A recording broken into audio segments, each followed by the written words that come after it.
Alright, hey guys, let's get this party started. So welcome to another installment of I Draw Things, super late at night, and we listen to music and hang out. As you guys can probably tell from either Twitter or the title of this stream, I'm going to be working on art of a brand spanking new D&D character, who is a tiefling cowboy evil flavor. He is the head of a, evil posse? So I've sort of started with a very loose sketch here of who you might recognize to be Ben Barnes from Westworld, just because, it was a good reference image.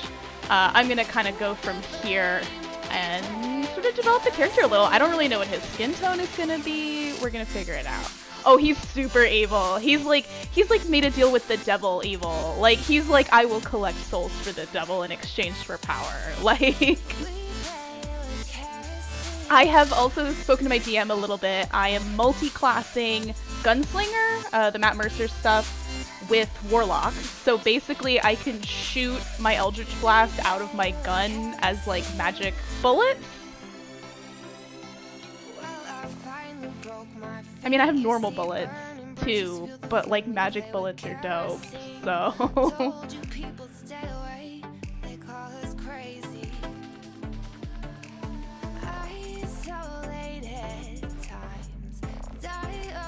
let me know if the audio levels are good. I think I have fixed the issue where my audio doesn't always record into the VOD, but we're gonna find out tonight, so let's see. His name right now is Vance Graves, which I think I'm gonna keep. I was thinking about Samuel Crane, which is a great cowboy name, but isn't as, evil, I think. Graves is, yeah, it's a little cliche, but it is fun, so.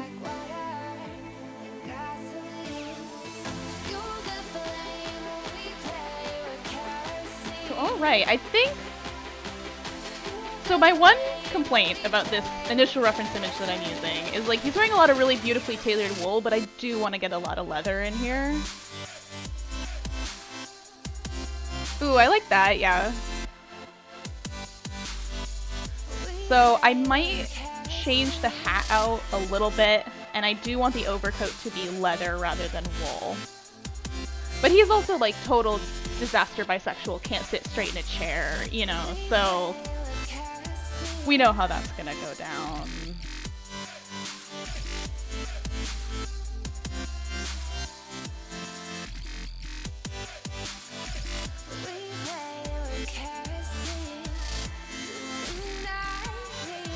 See, he has 5 buttons, 6 buttons.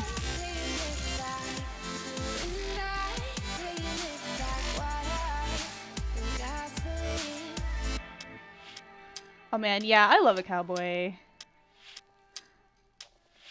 I also really love, I have a very strong affection for cowboy stuff blended with science fiction, especially, let's be honest, a lot of Star Wars, but also high fantasy.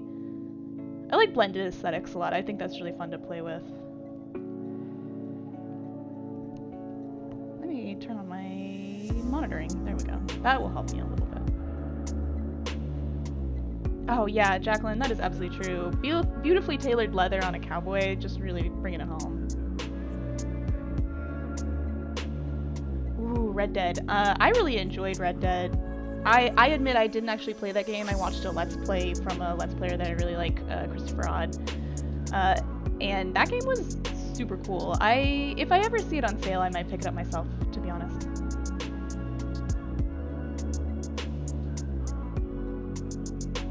I do watch a lot of games as Let's Plays, largely because I usually have other work I need to be doing, so it still allows me to consume a lot of game content while not necessarily always having the time to do it myself.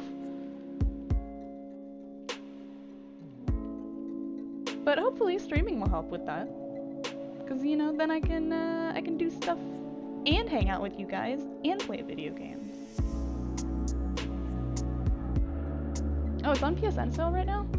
I'm that person who doesn't have a PlayStation. I mean, that's not true, but the last PlayStation I have is a PS3, and I also have a PS2, and that's it. I used to have a PSP, but then I sold it.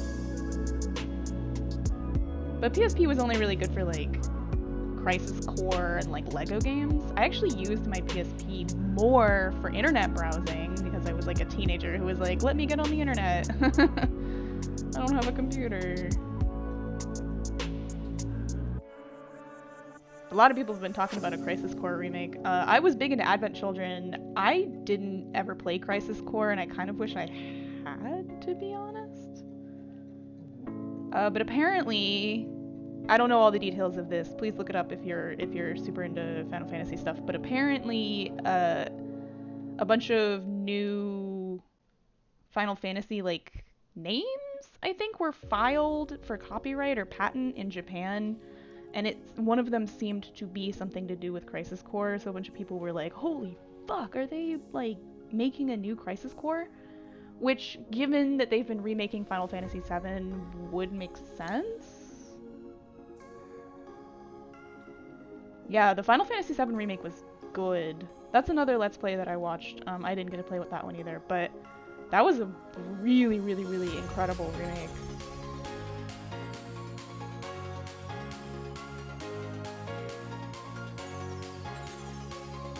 Does he have a waistcoat pocket? Kind of hard to tell. Yeah, he does.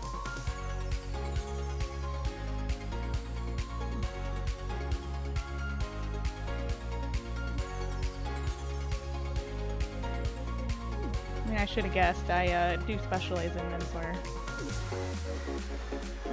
There's a little bit of crossover in some ways between drawing, especially menswear like this, and making menswear, because I can pretty much just sort of extrapolate what things are likely to look like, and if they fit.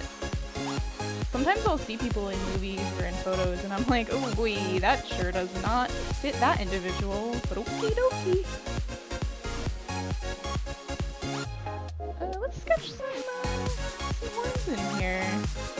As I said, I think I'm gonna maybe switch up his hat a little bit, because he's got a little bit of a shorter brimmed hat, and I really kind of want to go big, but I really have to figure out how I want these like horns to kind of work. I think it's gotta be like a horn, like a hole in the hat.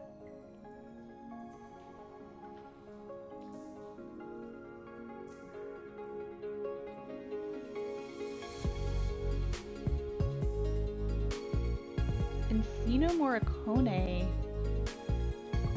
I don't know if I know that one. Is that a Red Dead character?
Oh, that's why that name sounds so familiar. Thank you, G Centaur. I was like, damn, this name sounds fucking familiar.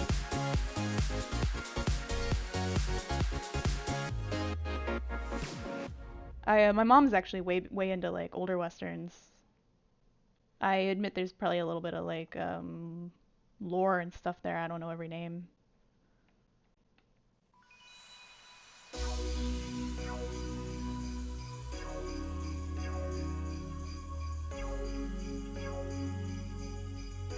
Right, yeah, Good, the Bad, and the Ugly, Once Upon a Time in the West.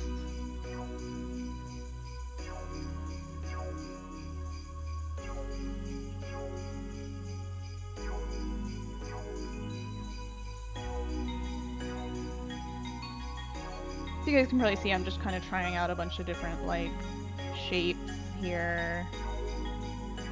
Oh, that's kind of fun. I'm kind of liking this. It is going to be a little bit of a puzzle. just getting this sort of fit. It's like, how does one wear a hat with horns? We're gonna find out.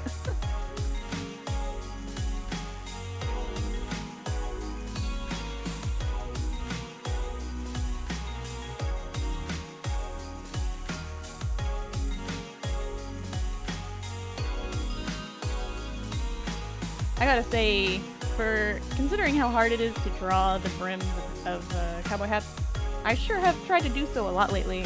I guess it's just something I've gotta learn. I'll pull up a reference in a minute. I'm just kind of tooling around a little bit here.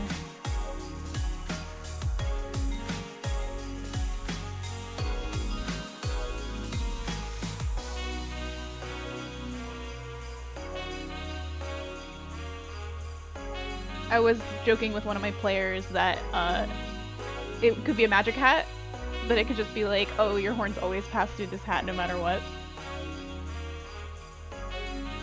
Yeah, right, Scimitar, like, it'd be so hard to, like, put your hat on over horns. It has to be, like, a magic hat or something. I mean, come on.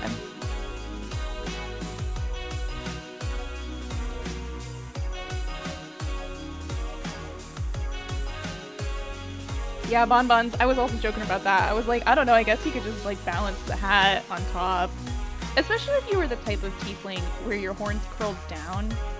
You could probably argue that it sat like between the horns. It would really depend on your horn shape.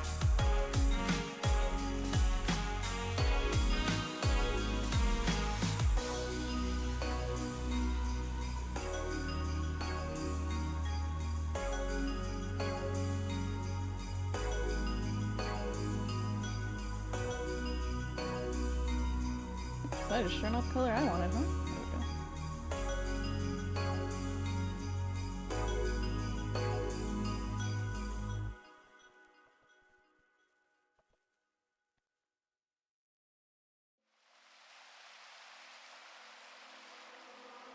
I've been living in paradise, and no more waiting on you tonight. And my dreams will never ever die. What are your favorite tiefling horn shapes, everybody? Do you like them to go up? Do you like them to go back? Ram horns?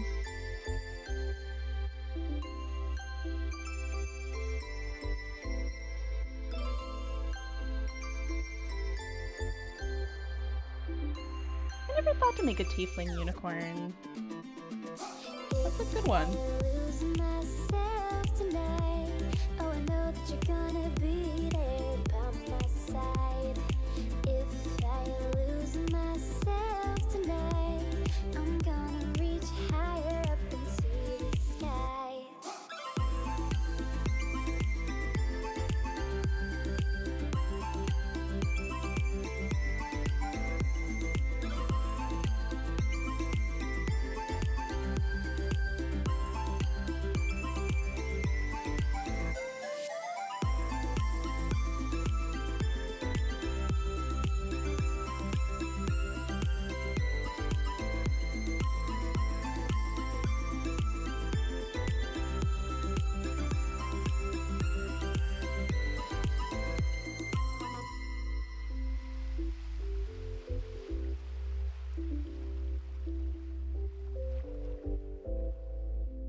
Over this whole area here. Not bad, because I need that.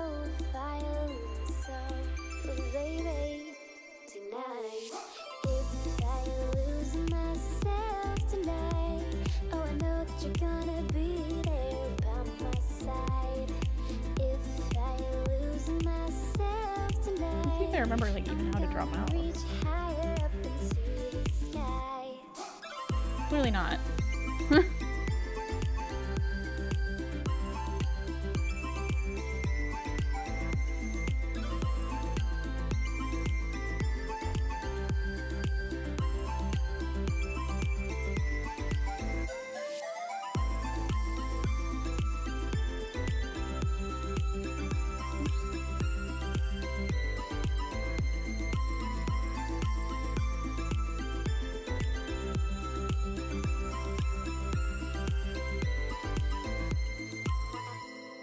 Oh, Vicious, that's really cool.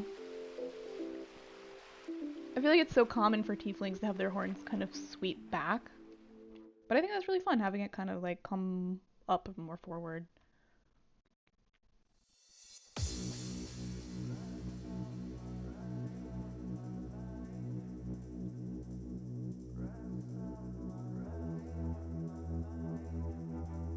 I think I gotta loosen up a little bit before I get in on facial features. That was probably a bad place to start, huh?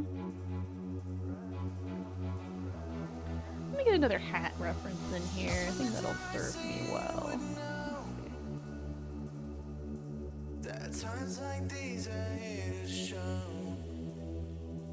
Let's see, cowboy hat.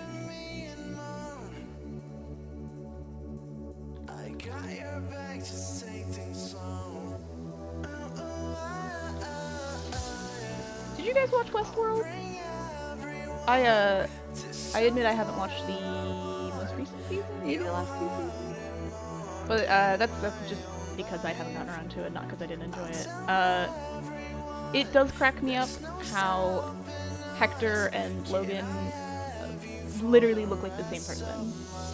Like, literally those two actors look the same. It's ridiculous how close they look.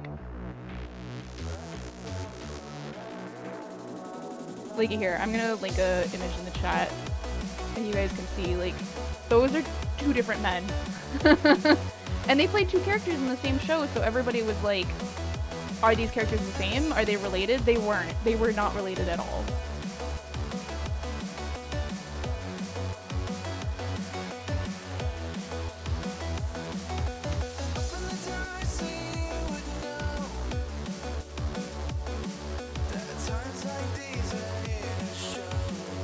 Here, let me drop a Hector in here. Hector's got this great hat, though. It has, like, it's both leather, which, wow, amazing, and has this sort of stamped floral design along the edge, which I really love.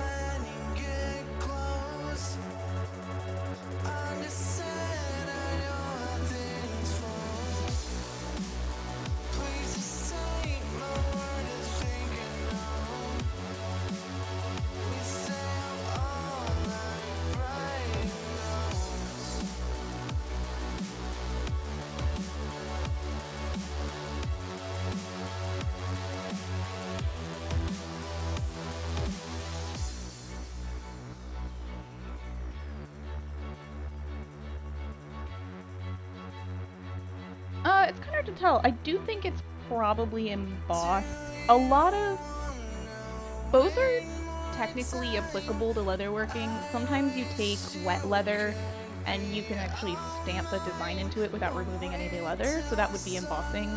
Sometimes you actually do carve the leather away to form designs like that. So both are right. It really depends on the type of leatherworking you're doing.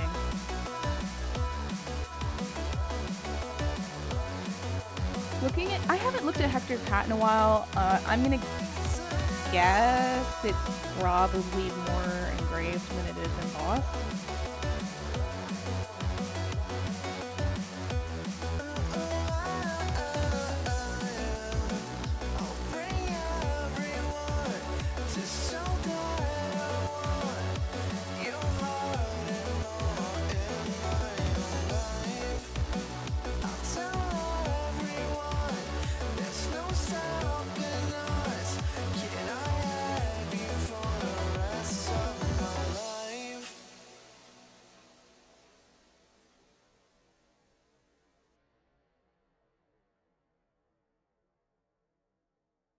Excuse me while I try to Figure out how to draw a hat. Because it's got that really funky curve.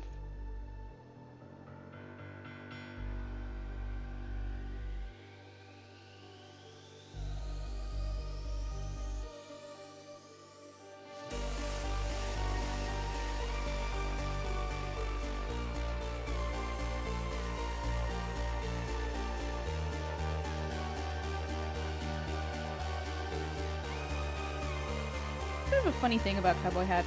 We're so, especially I think many of us are Americans, it becomes so ingrained in your brain in kind of a pop culture sense.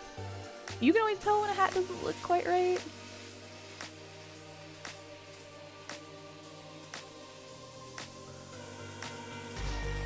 I'm gonna turn these horns off real quick.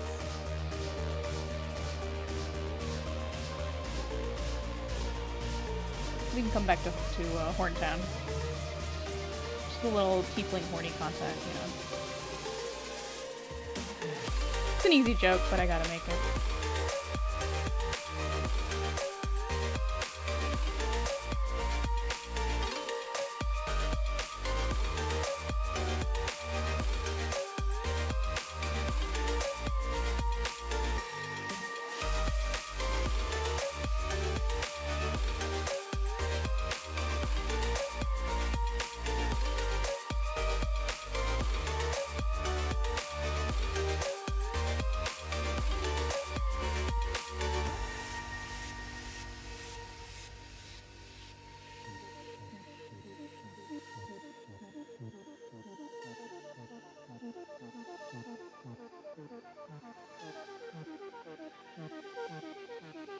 Oh, good night, bonbons. Don't worry, I know it's late. Sleep well.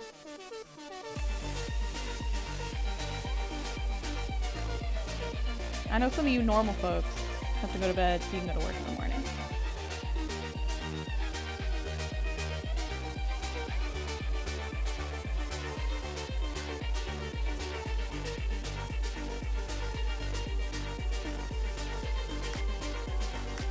Absolutely tragic, I know.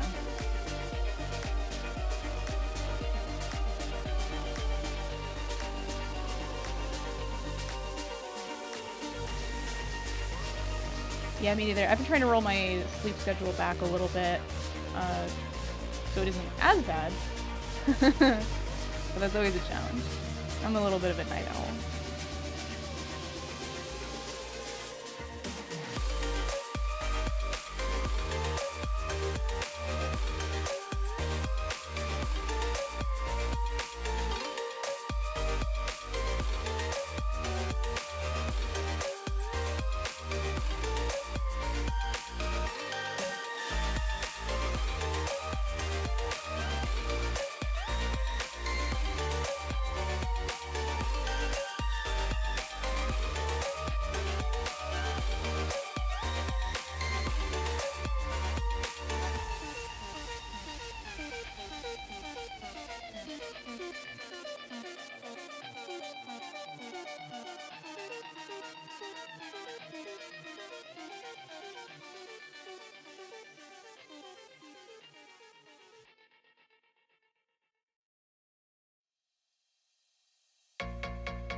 Ooh, that's a good question. Who's been my favorite D&D character to create a look for? Bjorn was fun, a lot of work.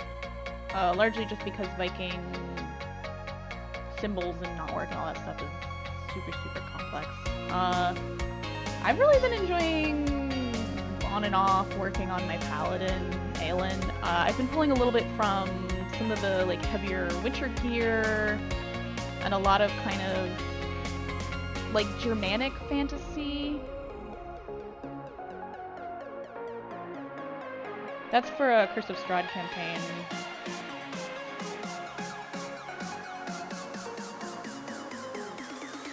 I call him my sad dad, because he used to be a dad, and he's never stopped being sad about it.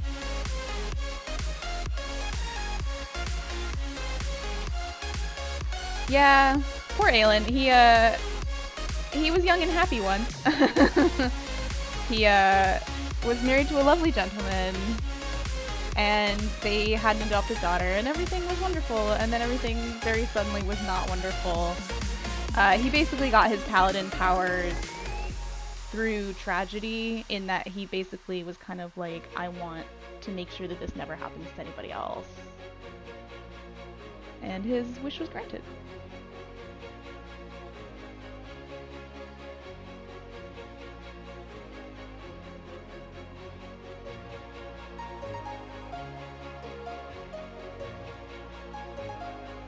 But a lot of his arc is kind of like moving on, because he's really allowed that to shape his life for a really long time.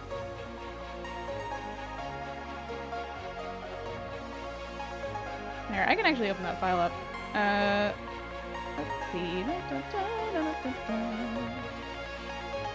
Here he is. A little bit. You can see some sketching. I need to figure out his sort of boot situation. Here's my sad dad.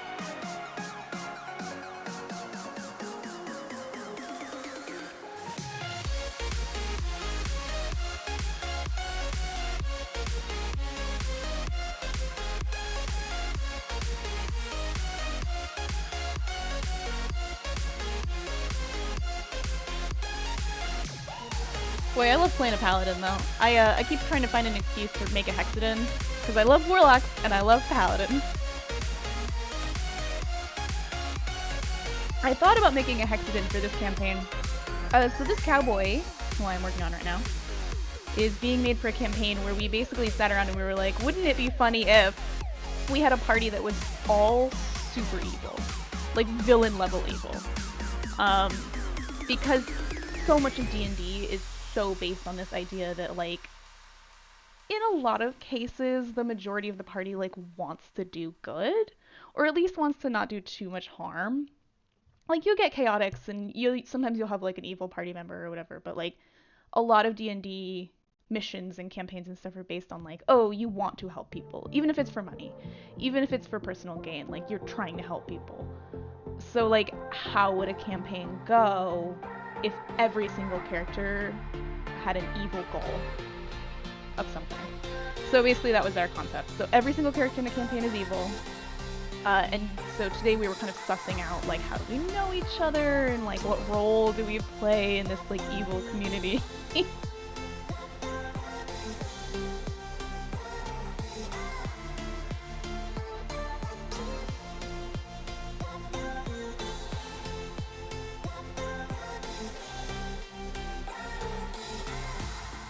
There are a lot of really good characters people have come up with. Our sort of starting situation that we talked about was, so one of the characters has made a character who is basically John Waters, who, if you don't know who John Waters is, I recommend at least Googling him, because even his look is fucking incredible. But he's kind of this older, like, the really thin pencil mustache, who's like, these evil youths, like, don't know what the true art of being evil is anymore. And he throws this, like, party that's for people in the, you know, in the sphere, but it's mostly evil people. And we were talking about kind of, like, 1920s LA, so sort of the tail end of the cowboy era, with, like, some Hollywood bootleggers, like, kind of that era, but very fantasy. So we have a character named Snake Larry, who's basically a drug dealer, but everybody knows and loves Snake Larry, which I love Snake Larry so much. And I'm like the cowboy with the posse that you call if you want something done loudly. Like, if you want to make a statement, you call me.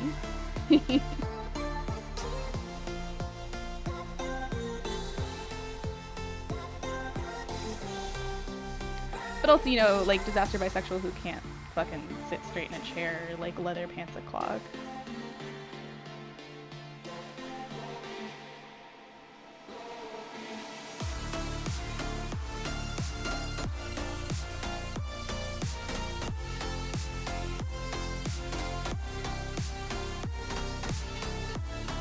Just real showboaty.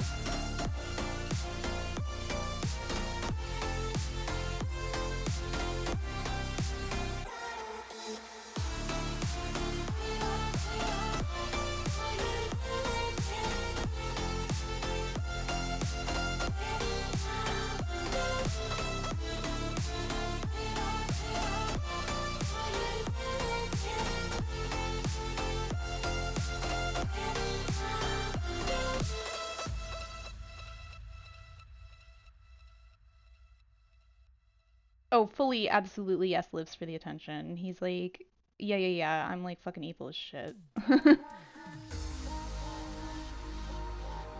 We kept making jokes about, because we sort of accidentally ended up with like a prohibition, like bootlegger era, a little bit. But we also have several characters who either can or have talked about like collecting souls for like their patron or as a part of their character build.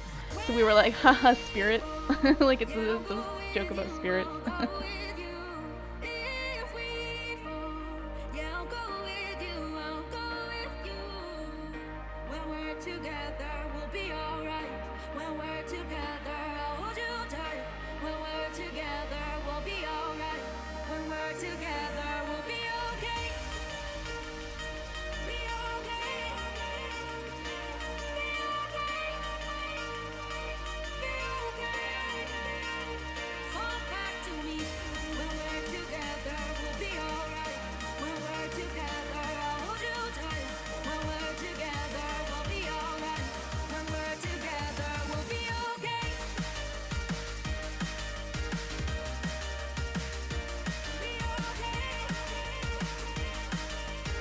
We're also, I should note, starting at level 11. So we are basically coming right out of the gate being quite powerful.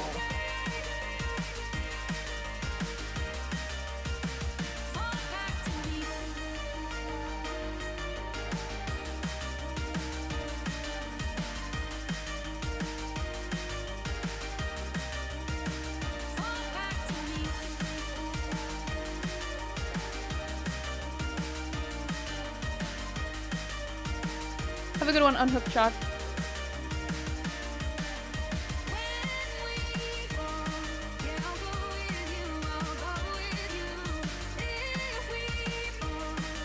Excuse me, I'm being bullied on Twitter.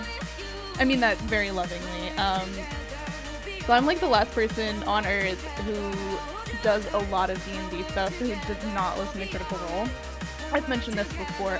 It is literally just like I started Critical Role in January of 2020 probably, and then I ended up leaving that job, and then the pandemic hit, and then like a bunch of, whatever.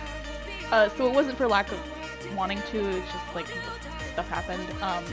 So I keep seeing fan art of Caleb, and I know that I'm going to like him. So people on Twitter are like, you should join us.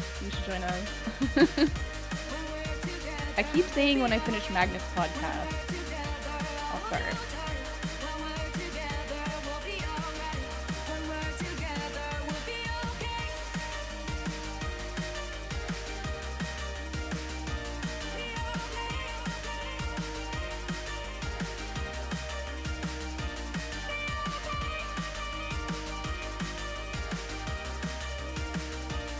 He's a very sad boy. But I like a sad boy. I almost started to make this character a very morose, like, moody, kind of like, ooh, I sold my soul. And then I was like, what am I doing? I love playing assholes in D&D. Which, I think if you're gonna play a jerk, I think you have to be so careful about always indicating to your party members, like, this is, like, I'm saying this in character, you can push back, you can call me out, like, I'm not trying to be a jerk to you in person, please call me out, like.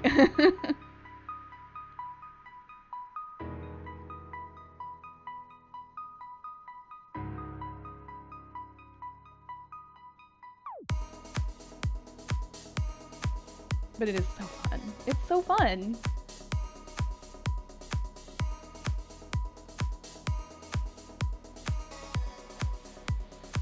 Which is funny considering, like, I don't really choose, like, the rude dialogue options in games or anything.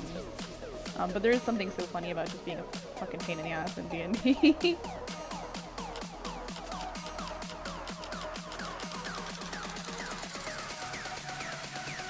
I have a character who's a celestial kitsune. We did a sort of mini campaign. It ended up being about 10 or 12 sessions. that was a little homebrewy, but we were all yokai, except for one character who was human. And that was super fun. Super, super, super fun. And he was a fucking bitch, that guy. I was like, please, I dare you to call me out.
You know I gotta get that tiefling tail curve just right, you know?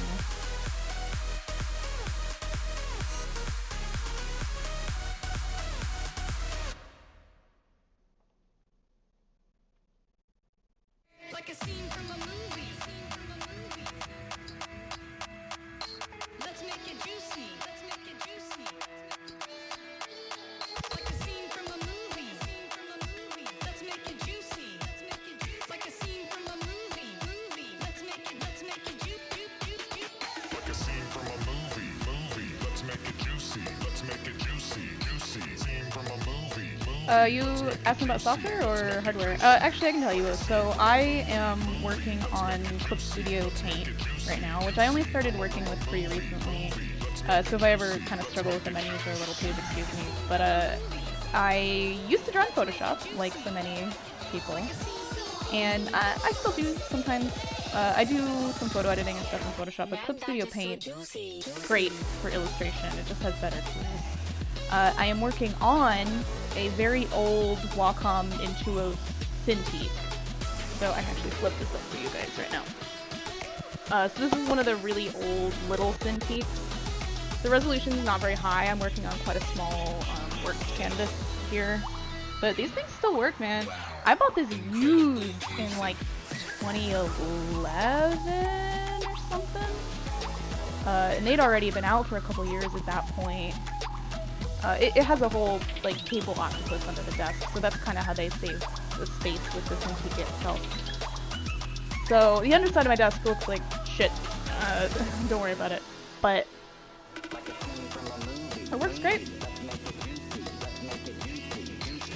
I will say these days, if I was in the market again, there are a lot of other companies that are not Wacom that make tablets that are absolutely amazingly fantastic, that are quite cheap.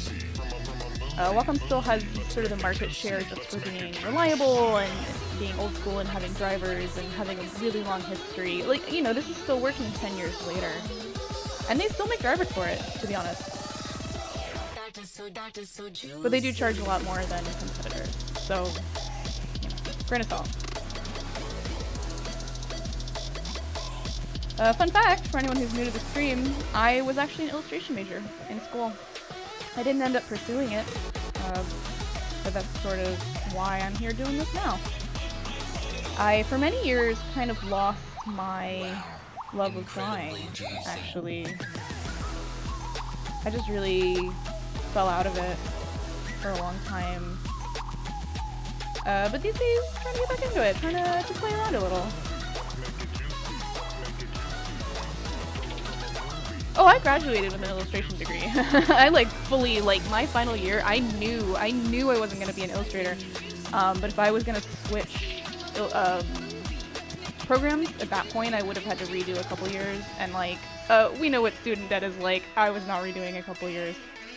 I probably should have been an industrial design major. A lot of what I specialize in now is 3D modeling and product design.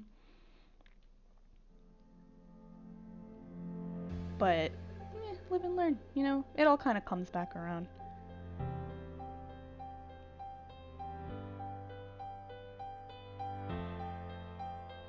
I had a lot of sort of funny experiences, especially late in my art school career, where I definitely had teachers who, like, fully looked me in the eye and said, I think what you're doing is really interesting, and I don't know how to teach it to you. That are like, I don't know how to teach this to you.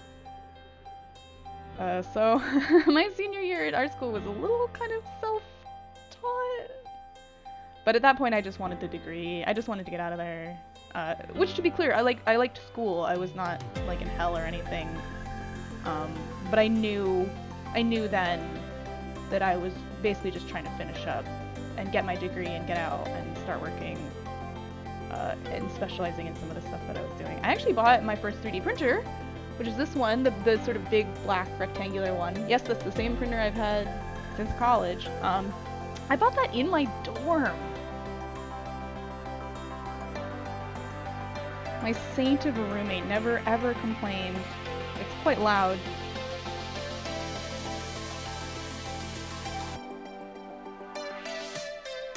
She's truly one of my best friends. I still live with her, actually, all these years later, and she's wonderful. I don't think Emily Ann is out there right now, but shout out if Emily Ann is out there. Sometimes I find out after the fact that she's been lurking in my streams. She's probably playing WoW with her boy toy right now, though.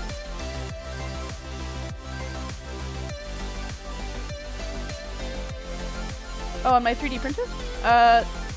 Ooh, that's a big question. Everything? Most of my cosplay stuff. My whole desk right now covered in 3D prints. So here's a fun thing I made. This is the head of Dr. Watson's cane from the Sherlock Holmes movies with Robert Downey Jr.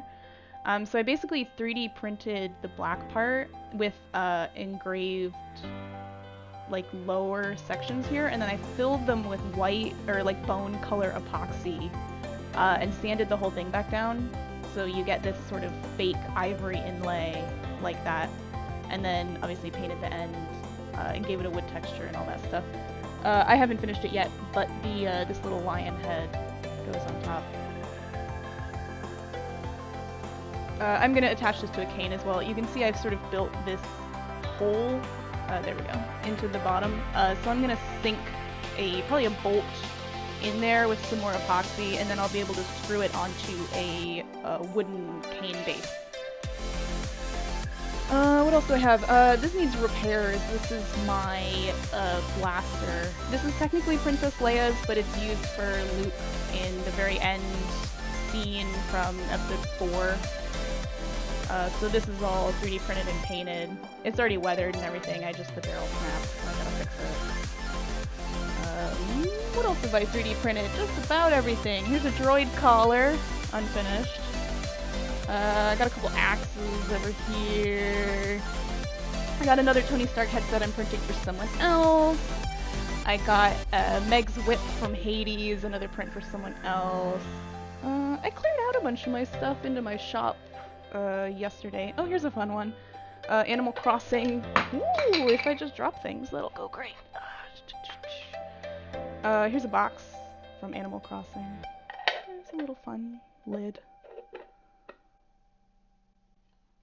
I do model and print on commission, so a lot of these things that I have right now are commissions.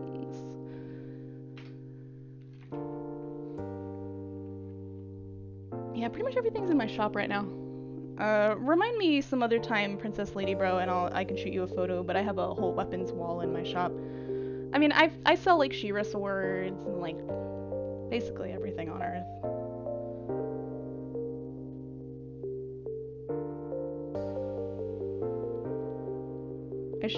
Truthfully, I should probably do a stream on all my 3D printing work. I think people would probably find that interesting.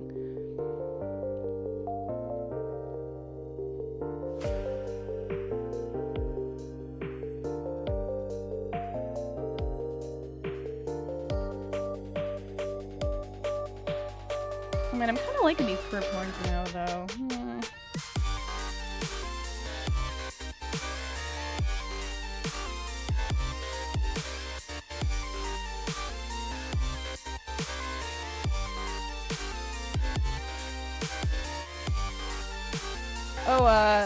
Yeah, let me know.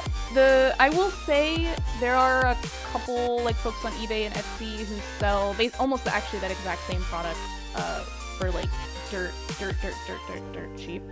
I'm not trying to turn you away. I would gladly print you one.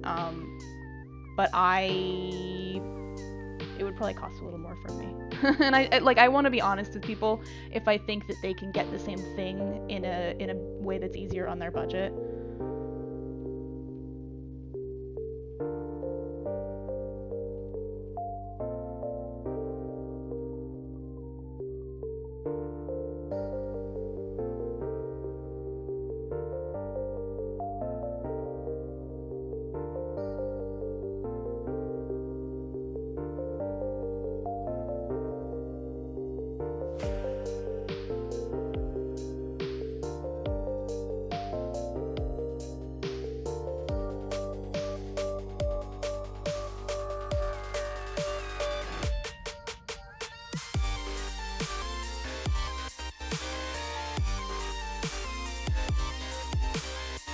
I noticed recently, though, I think Nintendo might have done a sweep through the internet. I noticed a lot of Nintendo products I'd previously been aware of from independent sellers got taken down. Nintendo is notoriously pretty strict about making Nintendo products.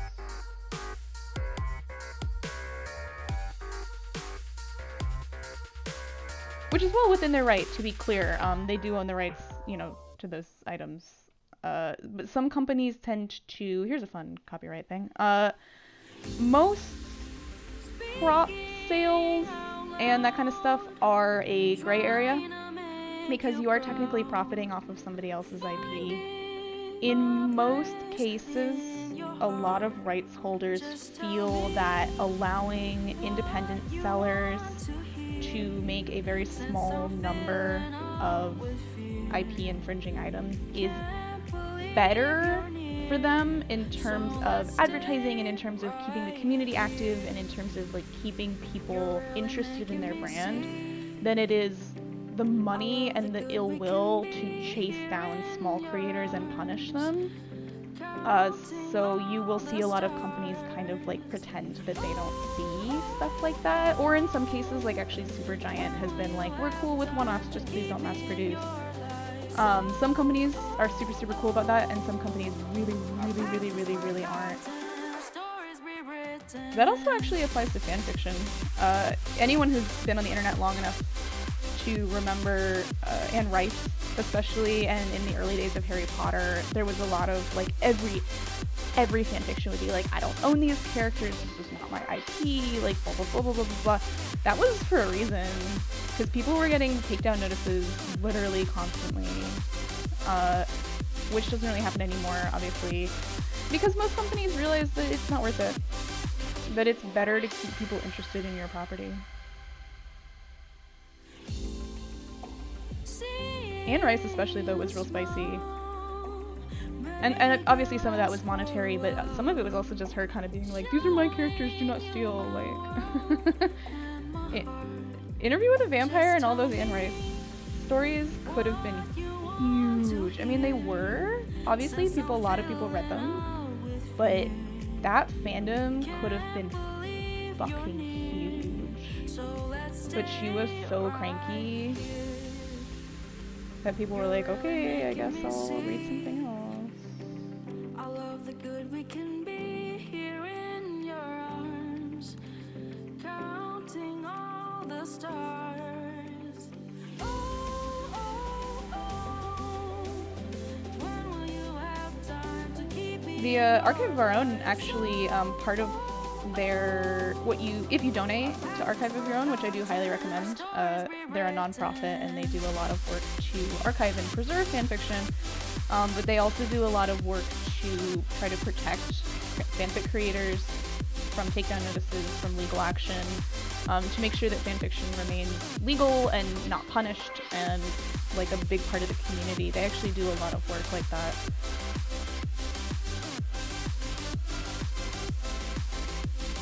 Yeah, that's true enough. Anne Rice went super, like, kind of weirdly pseudo-religious there for a little while. And then was like, oh, maybe werewolves? And then got back into the vampire thing. Drink water. This has been your reminder.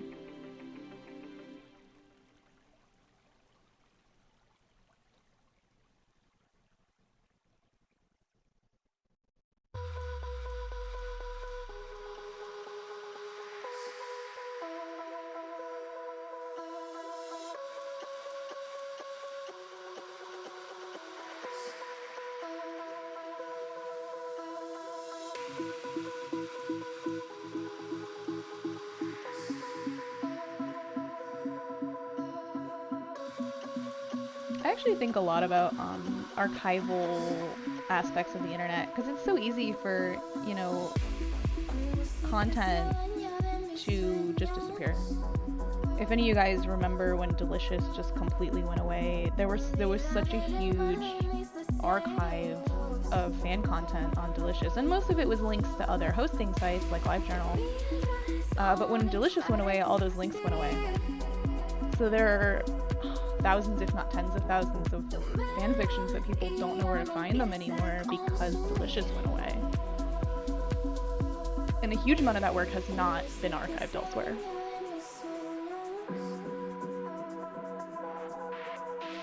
And it's so easy for that to happen. I mean, like, you know, old GeoCities, any old website on the internet.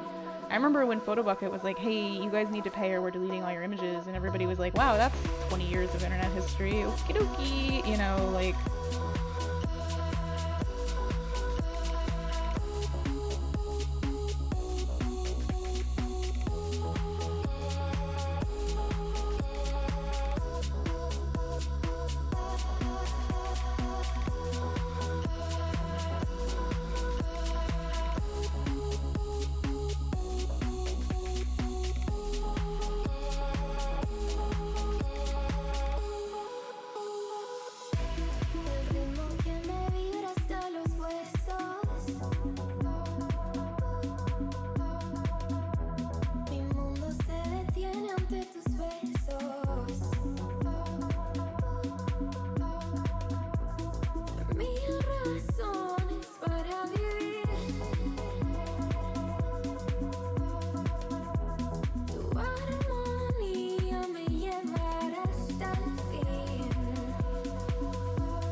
Oh, Photobucket, yeah, that's an old one, right?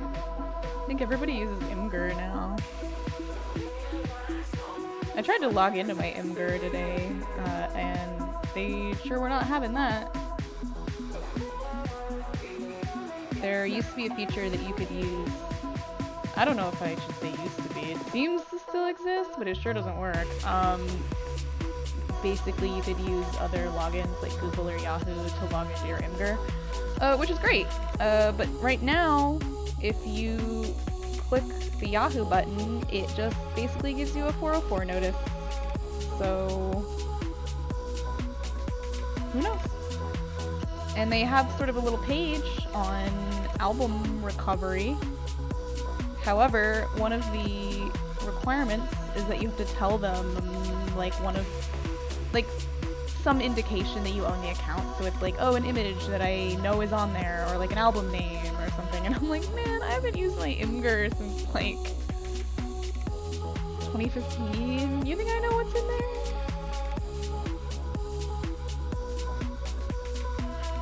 In fact, what's in there is probably like old LiveJournal nonsense.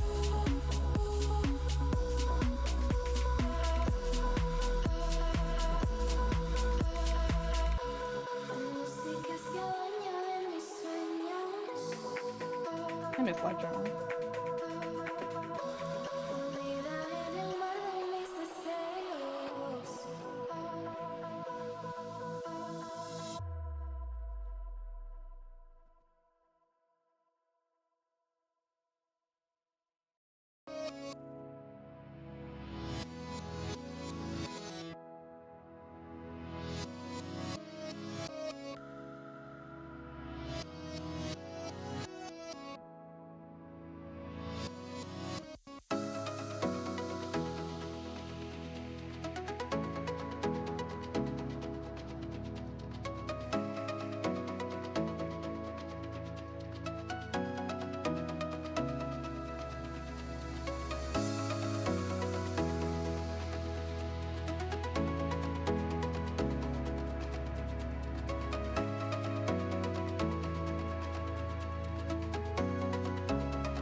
Yeah, same princess. Should I call you princess or lady bro? I haven't fucked up someone's username tonight, which is usually my tradition for every live stream.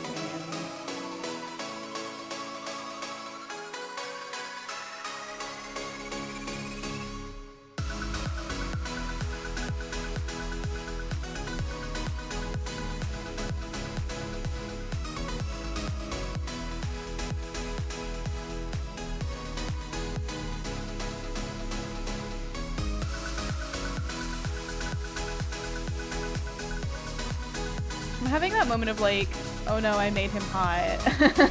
Which is good, he's supposed to be, but I'm like, oh, you know what? I guess mission accomplished. I'm like incapable of not making a hot OC.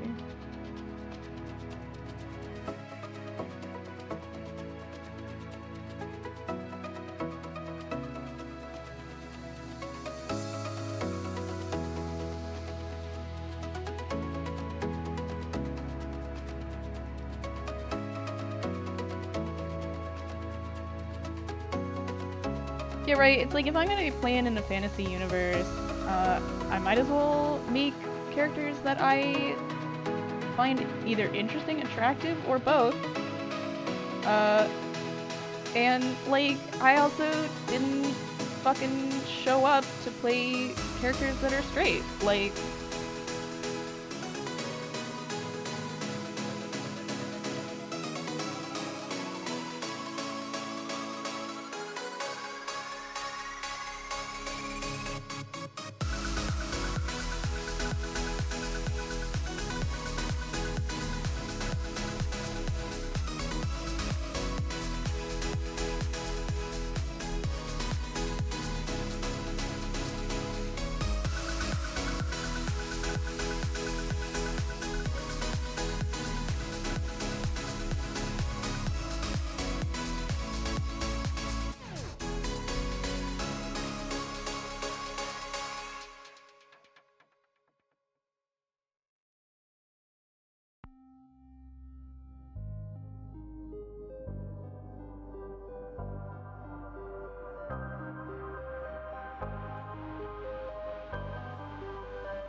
as usual, I am playing a DRM-free playlist, so that I don't get dinged by the music rules on Twitch.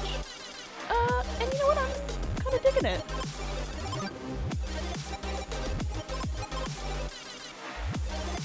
This is by someone named Potato Fries. Good job, Potato Fries.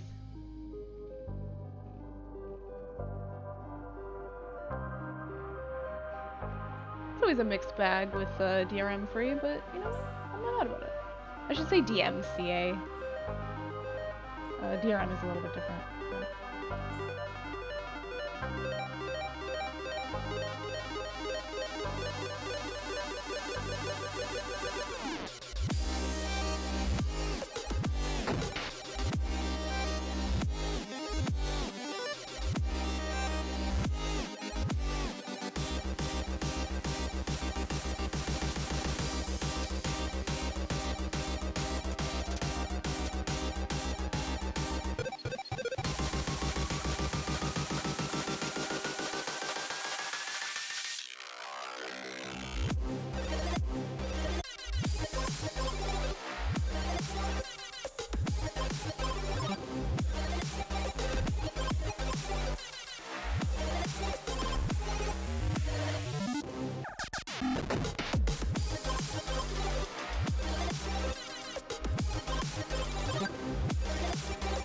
Ooh, that's a really good question.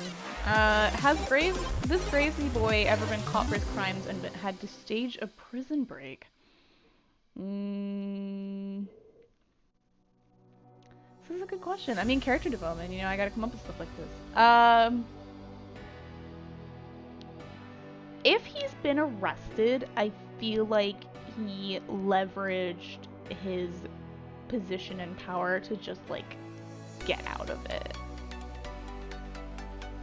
I feel like he's too powerful.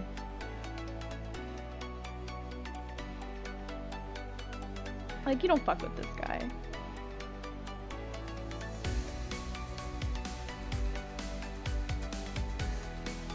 He for sure, like, rolls with a posse, too. Like, he for sure always has, like, some goons with him. Just to, like, show off a little.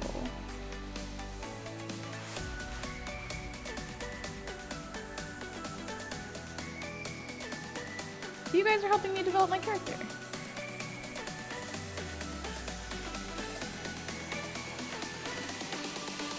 Also, welcome back, Bedoni.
Oh, same. I love developing a little backstory.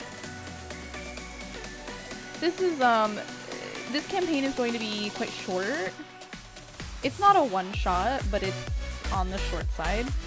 So I have not put necessarily quite as much time into this character, just because I know it's not gonna matter. Like, we're not gonna get super deep into, like, backstory shows.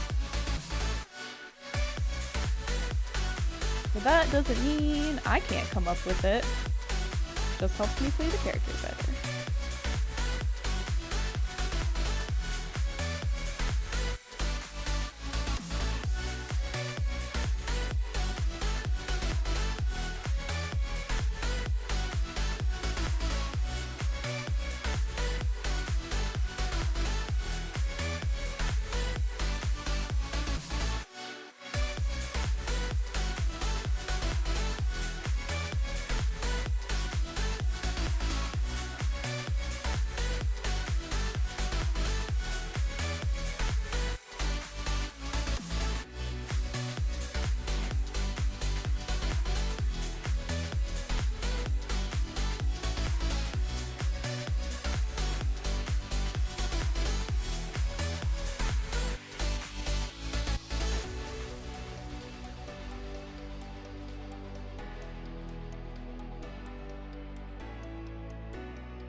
kind of vibing with the, like, I think he didn't really, like, have a lot as a kid, and I think he kind of dreamed of, like, wealth and power as kind of this, like, ultimate life goal, and ended up taking kind of a shortcut to that of, like, oh, well, you know, if I make a pact with some powerful deity, then I can have everything that I want. It's not, like, that big a price to pay, you know, like, it's fine. Which I think has worked out, clearly. But I feel like it's not as fulfilling as he'd hoped it was. So, long term, who knows? I think he tells himself it's fulfilling, that he's like, oh yeah, I got everything I ever wanted, life is great. But, like, is life that great?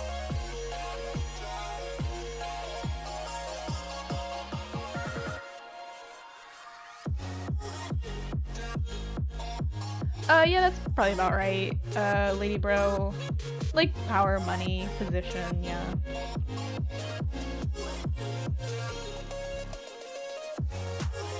I think even just having, like, warlock powers and stuff definitely has put him in a position to prove his strength and to keep power over his posse.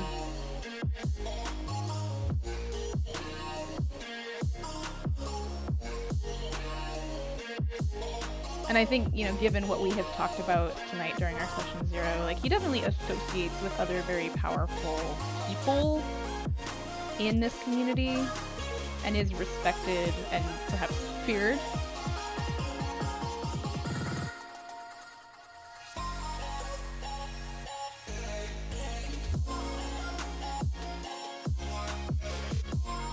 Really sweet guitar skills. Yeah, yeah, Bedoni, that's it. He got some sweet guitar skills. If we're really gonna go cowboy, it's either gotta be guitar or harmonica.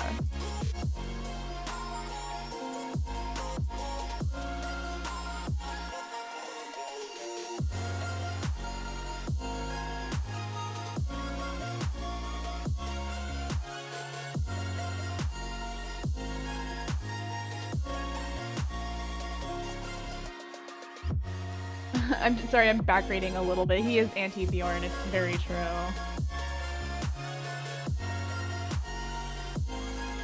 Harmonica skills. Maybe that's my, I should say he, like, has a, like, silver harmonica or something. I'm gonna fucking write that down.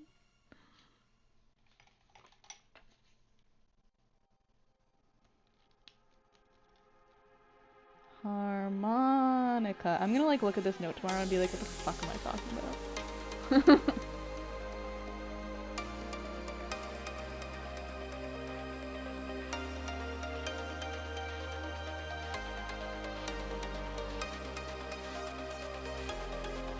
Oh yeah, he always had the harmonica skills. That's, like, his little authentic moment.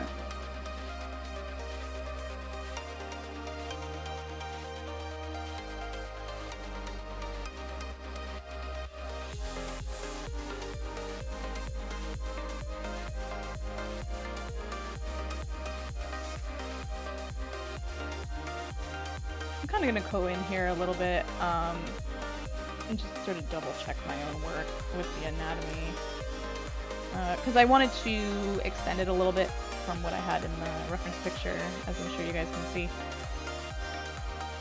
So I just want to make sure I kind of get these shapes right.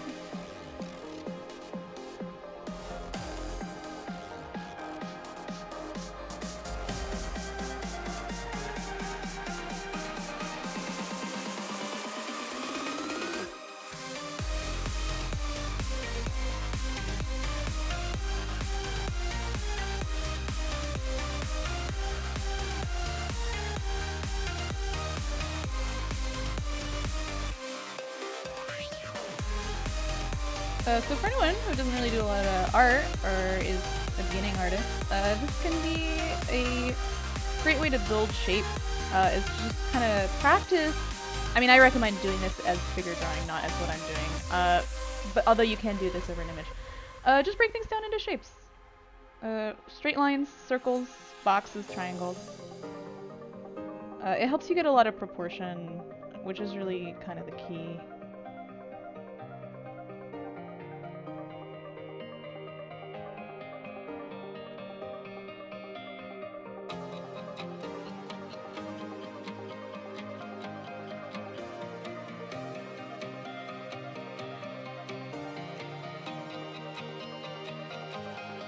Like, I think I have actually cropped this at a really bad spot.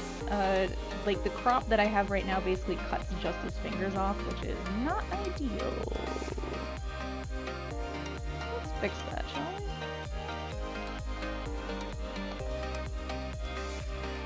Nope, that's huge. That's a little better. There we go.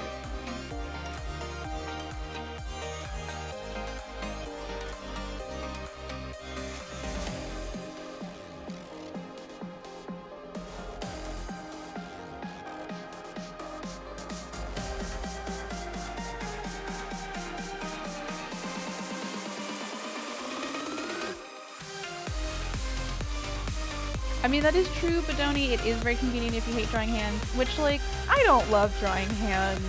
But you gotta pick something. Yeah, you know, I had thought about that as well, Lady Bro. I think I might.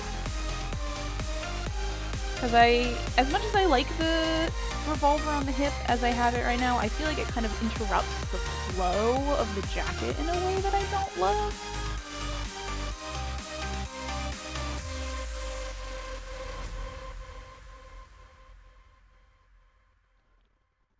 I'm feeling like...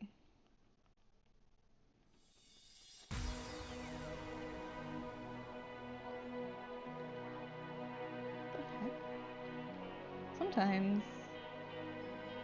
Oh, you know, it would help if I was drawing in red.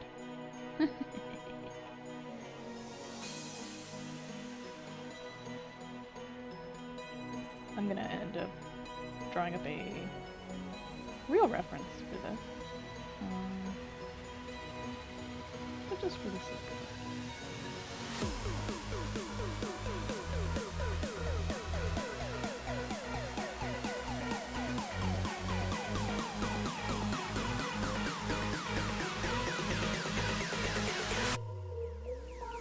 Nope, that is way too bad.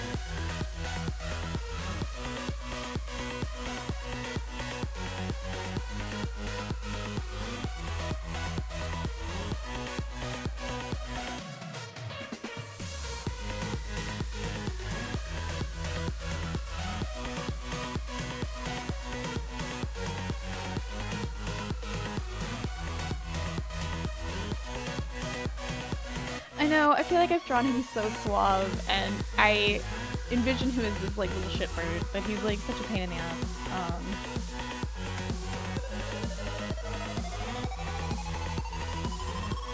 Let's see how it goes.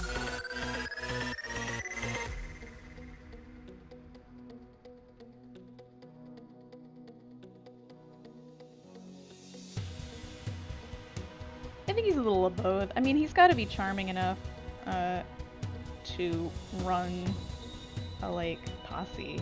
I mean, he can't be, like, that annoying.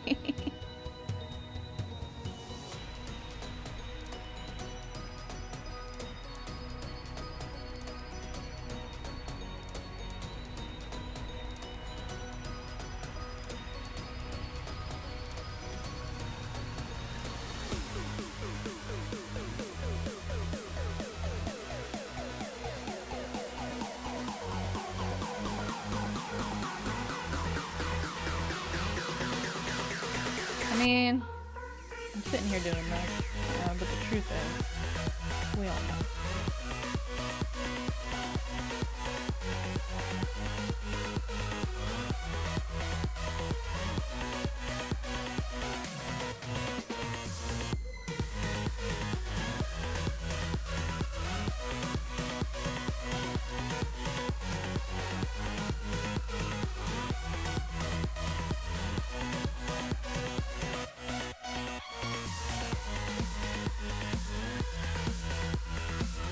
This insight into, like, how fucking messy I am when I'm trying out poses and stuff.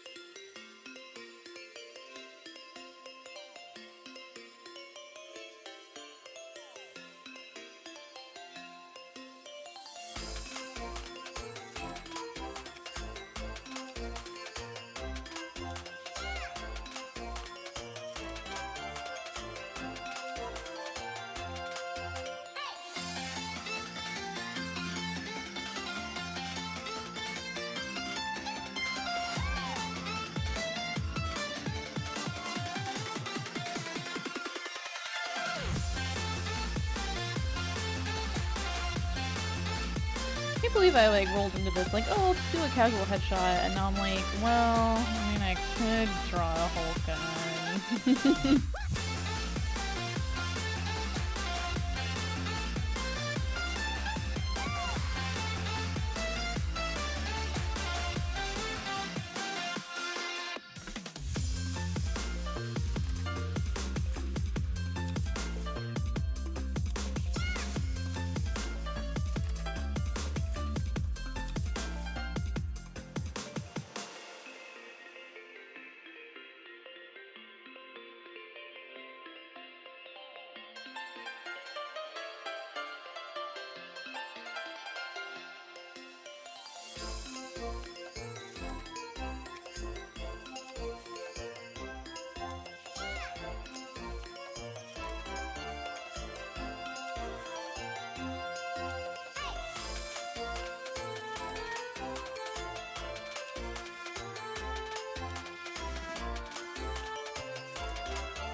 Oh man, you're asking me the good character development questions tonight, huh, lady bro? Gloves or bare hands? See, I'm sitting here drawing, imagining a bare hand, but now that you said gloves, I am kind of vibing with that.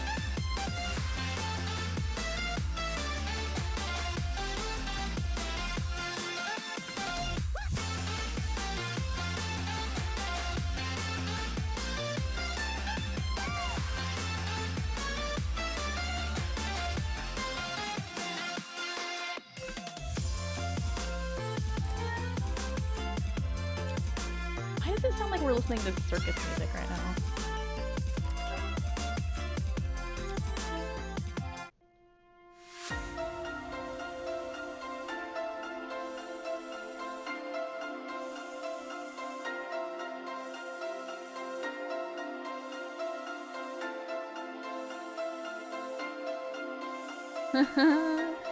Yeah, can't get his hands dirty, but willing to do the dirty work. I mean, I kind of feel like he's a little bit of a feral, nasty boy. Like, I feel like he'd be like, yeah, I'll fucking do it. I don't think he's that prissy. Maybe that's that, like, down-to-earth kind of background.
Gotta protect those nails.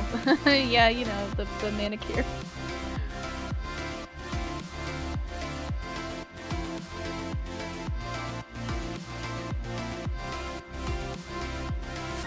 I gotta think about that one.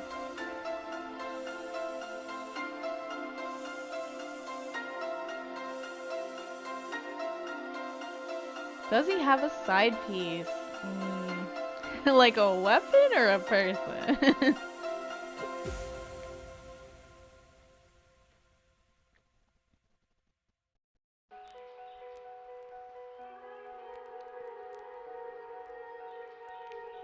Excellent double entendre. Good job, good job, good job. No, But he does have some secret backstory with another character that I'm not gonna reveal because I don't actually know who's watching right now. That's the secret, you know. Oh, good. Good fetus here again. There's an account that runs a script who shows up in a lot of streams named Feet. So have you ever seen Feet hanging out? Shout out to Feet.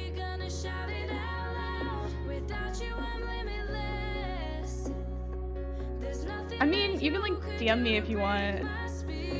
It's not anything like crazy.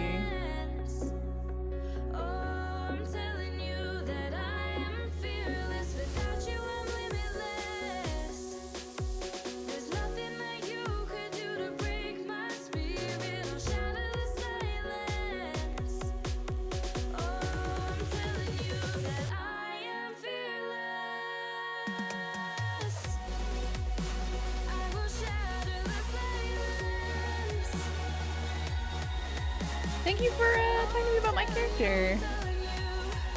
I feel like I have carried sort of a belief, I guess, from my youth that's kind of like, nobody gives a shit about your OCs. Which like clearly is not true. So many of us play D&D and like talk about our OCs all the time and stuff, but it is kind of that, like the younger version of me is like, nobody cares about your OCs. Like, don't talk about that.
Princess Lady Bro, that's kind of a call out. I mean this with affection. It's fucking true though. A lot of people are like, I either want to be this person or I find this hot. I won't say that is not sometimes the case for me. One of my favorite things though is the building of narrative and the building of character. So yeah, like sometimes I'll absolutely make a character that I'm just like, you know what? This seems real fucking fun. And sometimes I'm like, I think this would be super interesting, just on its own, even if it's not like a personal thing, if that makes sense. I mean, I think Bedoni can certainly attest to how much I just sort of start talking about the structure of narrative as like, oh, this is a very cool like narrative motif or whatever. I've never known a life like this, a stranger's kiss, the sweet attraction. I've never known a love like this, forbidden bliss, consumed in. Okay, I should not be a dumbass here. As many revolvers as I have drawn, made, and otherwise handled, I should probably look up a reference anyway.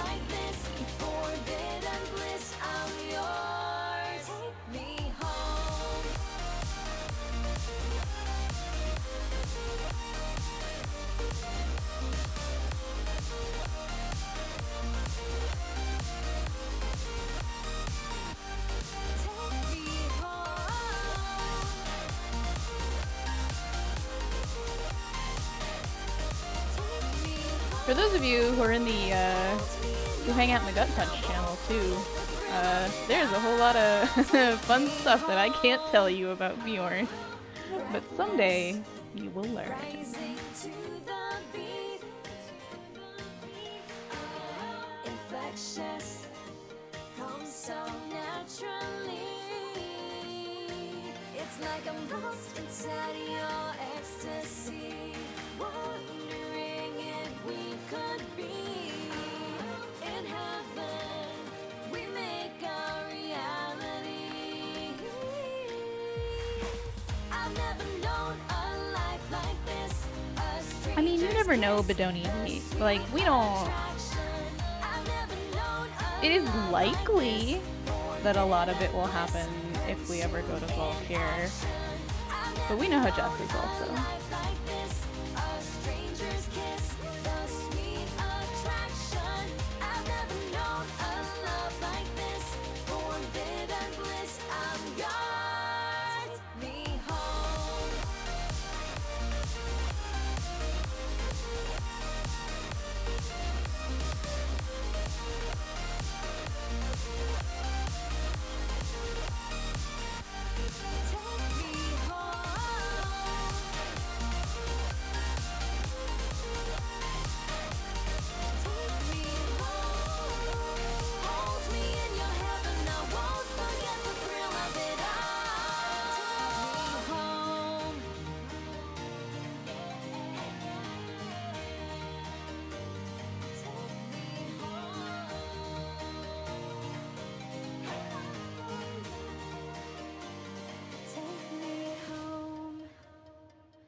Bjorn would lie to his sister? I mean, we've talked about this.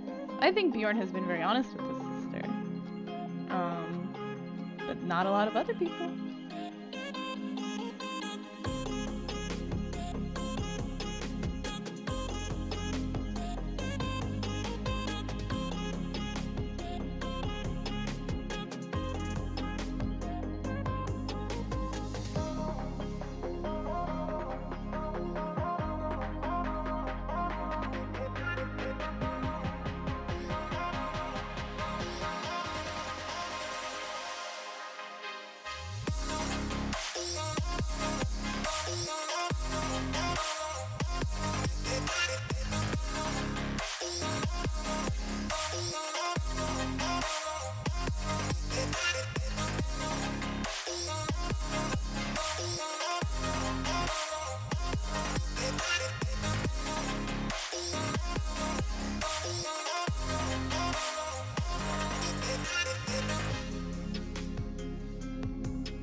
Yeah, but Donnie, tell us what you're gonna name your puppy.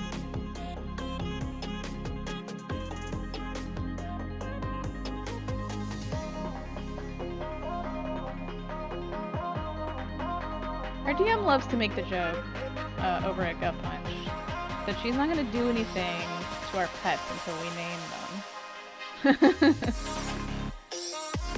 Just to be vaguely menacing.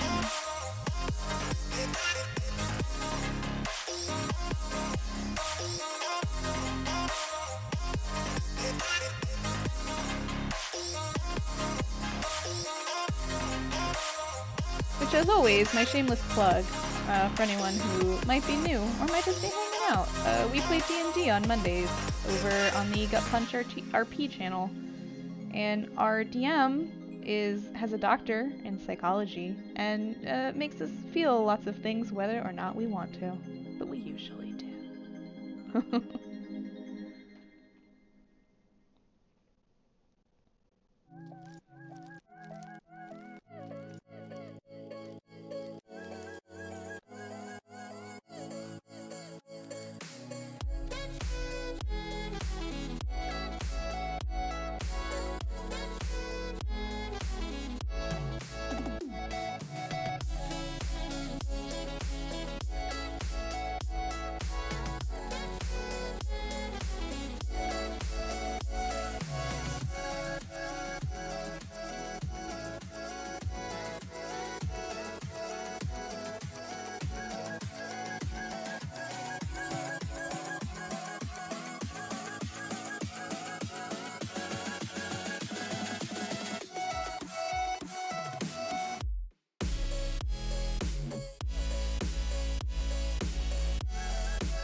Lady Bro, I think we've dropped a couple hints, but I don't know that we have explicitly stated why the Vikings are doing what they're doing.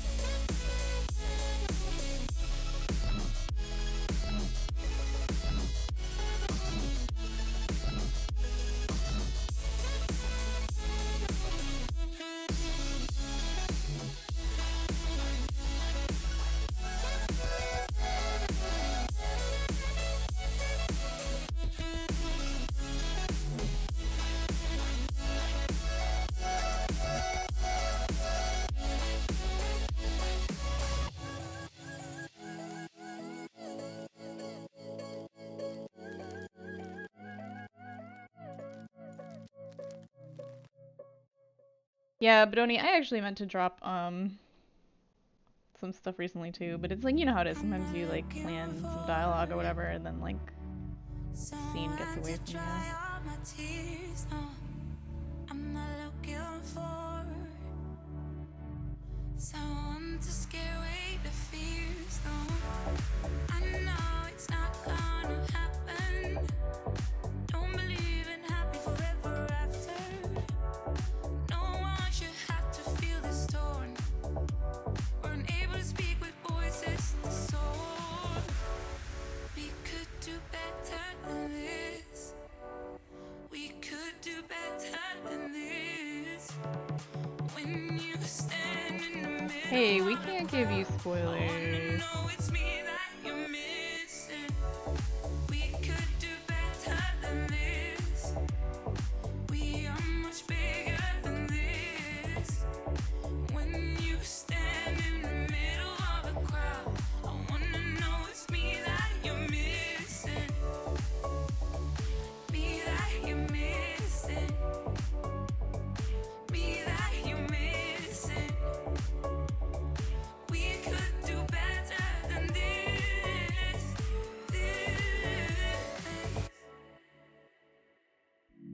It's not that you're not strong, or that you know what I need. In the past I played along, so devoted I lost parts of me. This time it's not gonna happen. Don't need happy forever after. I let go of past if you do too. To leave now would be running from the truth. We could do better.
I mean, I can't get arrested as a fantasy DMV.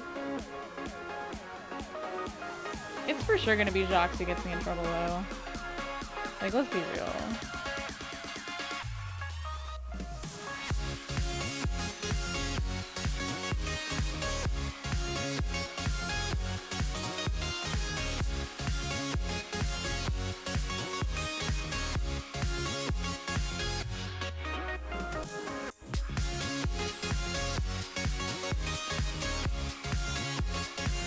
I feel like Foxbell in the Gut Punch campaign doesn't need a fight pit. I do think the Viking culture is just like, go out and fight some bears in the woods or some shit. Like,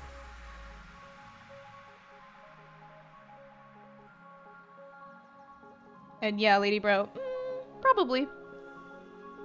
I mean, given the tone of the town we've set up, I do feel like the local law is probably corrupt to begin with.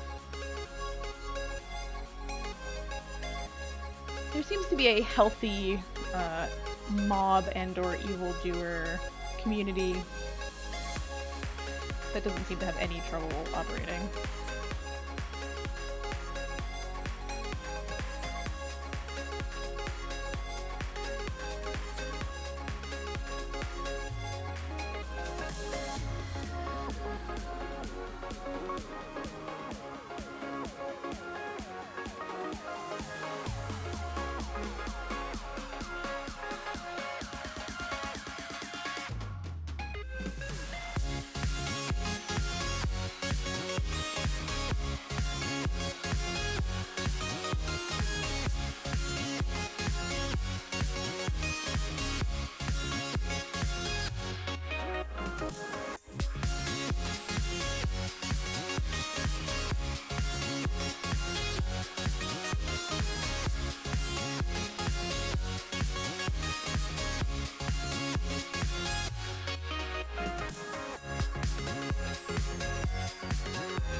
Oh man, you guys are already trying to get me to like bang the like hot cop, huh? No, no, no. I'm already doing like the Mandalorian fandom has me covered. I got space cowboys banging space marshals in my fanfiction inbox right now. By which I mean an AO3 fic that I shared and enjoying updated yesterday.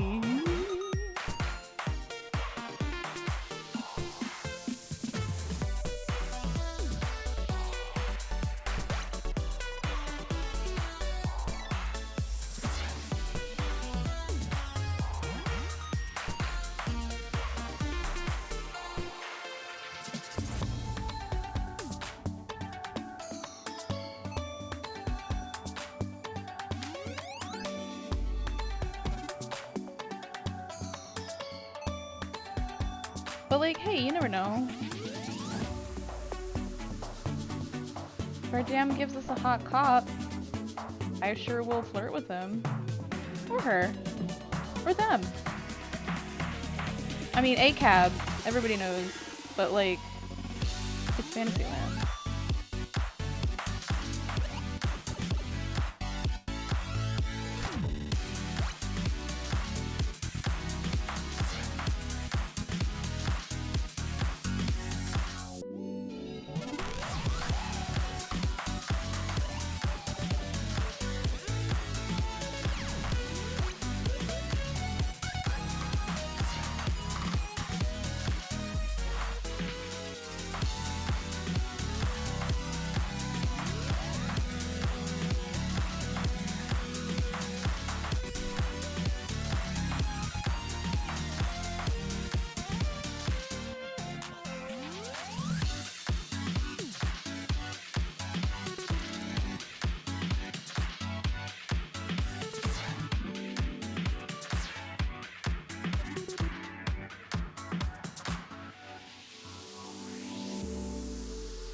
Really was not vibing how these sleeve stripes pretty much lined up exactly with the arm. Really fucks up your depth.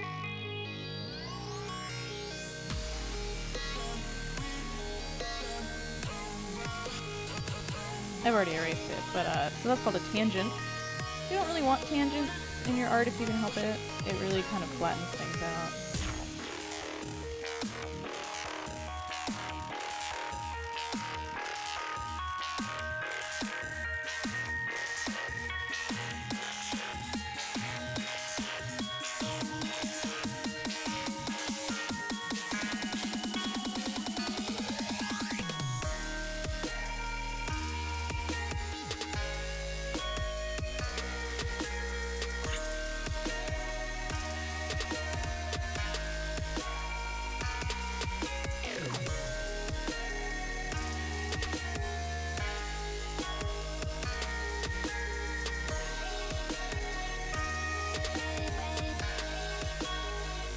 Yeah, sort of. So basically, like, you can see I'm trying to sort of get a depth here. Oh, man, I really kind of actually regret doing that. Let me back up a little just because I already don't like what I did. So if you can see the way that this sleeve line connects with that arm right there, it really flattens out the arm. Like, it makes it look two-dimensional, even though it should be in proportion. Or I should say at an angle. So like the sleeve front should be closer to us, but it doesn't look closer to us because this line is connecting to the back part of the arm. So you get kind of a weird, like, I'm not explaining this well. It just looks like it goes straight through, which it really shouldn't.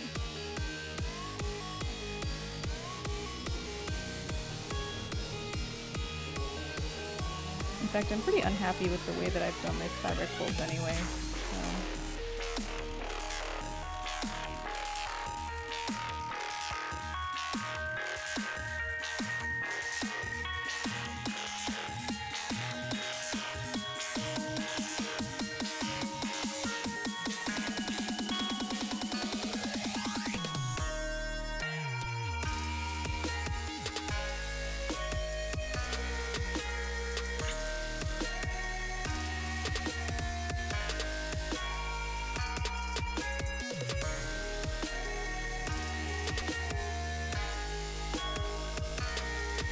Yeah, so a tangent, basically, in a more simple sense, is when two things, like, just sort of kiss. So, like, if you'll say you had a circle in your art, and then you had, like, a rectangle, and if they exactly meet, that point there is a point of tension. It will draw the eye, generally, and it also basically makes those two shapes look like they're on the same plane. And you don't, if these shapes are supposed to be on the same plane, yeah, maybe, you probably still don't want that. But if one of them is supposed to be closer to you, it's ideal that you would have them either overlap a little bit, so that you can see that one of them is in front, or to not have them touch at all, and to have just a little bit of space between the two. This also applies to edges and corners. You typically do not want a spatial element to just exactly kiss the edge of the page like that. It'll usually create kind of a weird point of tension that will make the art more awkward. So like, for example, if I were to crop the left side of this image so that it exactly lined up with his arm, like that, it would look super weird because his elbow would like just be touching the edge of the page. So I've left a little bit of space in the left here because it kind of just creates a little bit of breathing room. Equally, if I had like let's say a horizon line where I'm drawing a background, if I had it be exactly on the edge of the gun, it would also be super, super weird because it would really flatten out the horizon line in the gun, versus if I were to create a horizon line a little lower, that was kind of a bad example, here we go, then it would feel more natural because it would feel like the character was in front of the horizon line.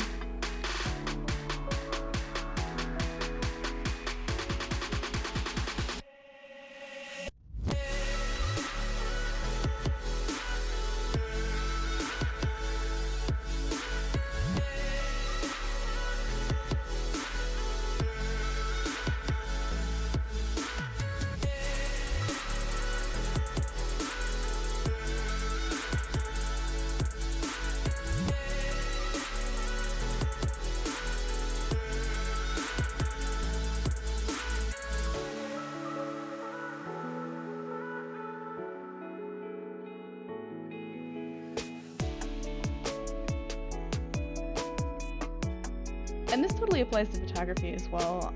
You'll notice that photographs that feel good to you, to your eye, typically won't have weird tangents like that. And sometimes you'll see a photo that just like kind of feels weird, or like the depth of field feels weird, or like the framing feels weird.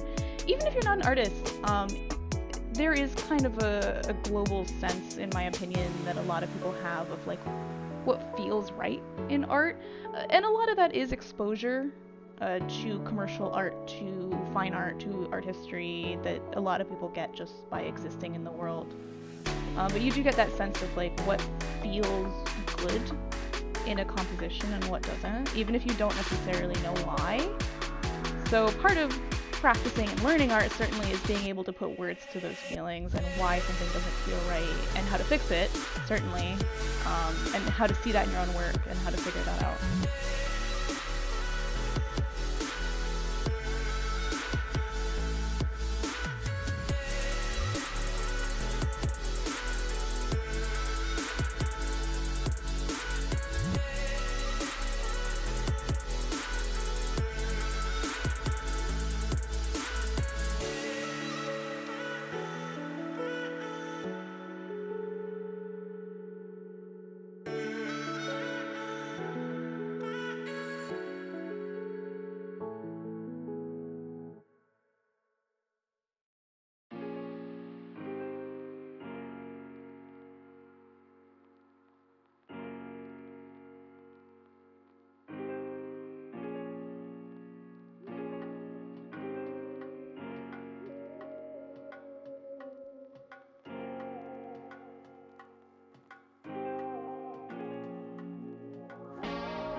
What do you film?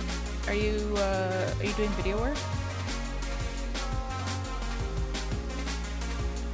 I've been very reluctant to improve my skills with video work. I prefer still art and still photography, but we've all been watching Instagram be like, hey, you can go leave if you don't post reels.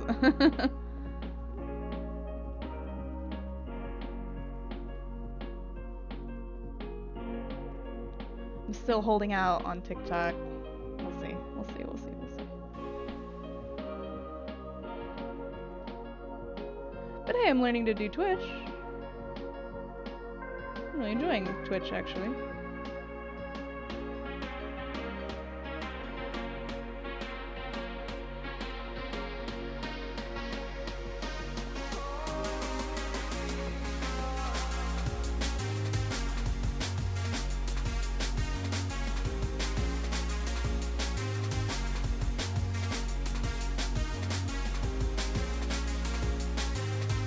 Oh, that's pretty cool, Lady Bro.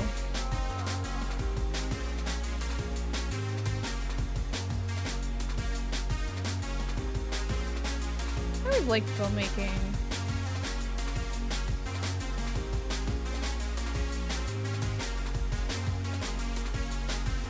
Sometimes I think I might be a halfway decent scriptwriter, to be honest.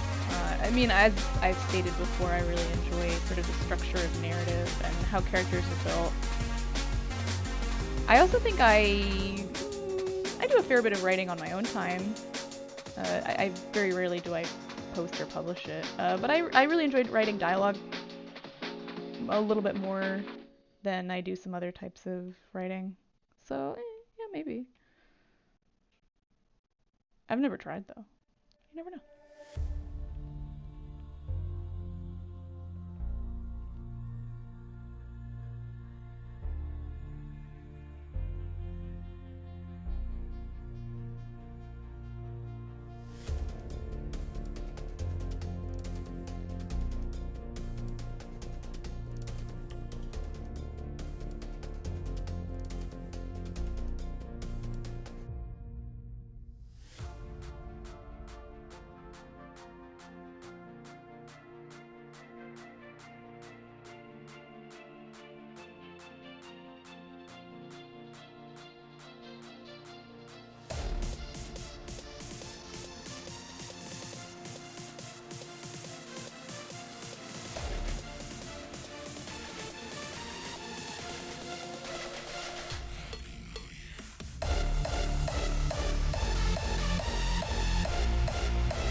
I just realized I gave Vance pupils, even though tieflings usually do not have pupils.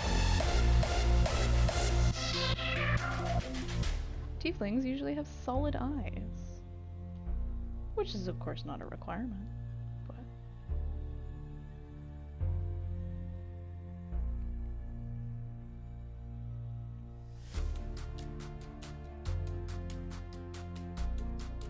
I don't know, how do I like him with all black eyes?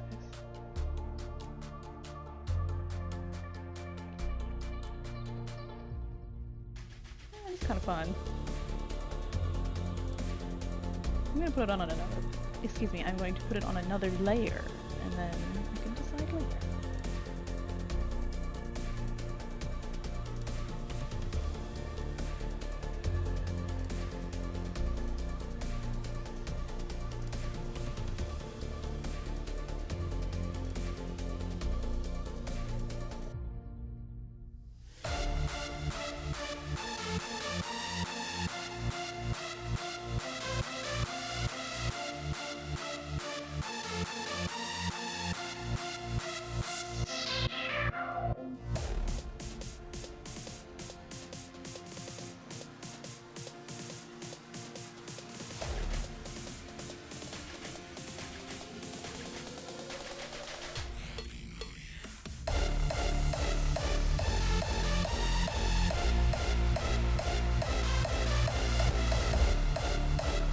I do love drawing eyes.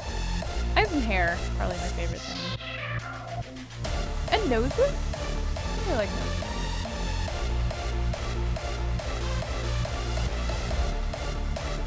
I don't think, though, truthfully, I don't think Vance is very self-conscious about just about anything. I think he's a bit of a you can either take it or leave it kind of guy.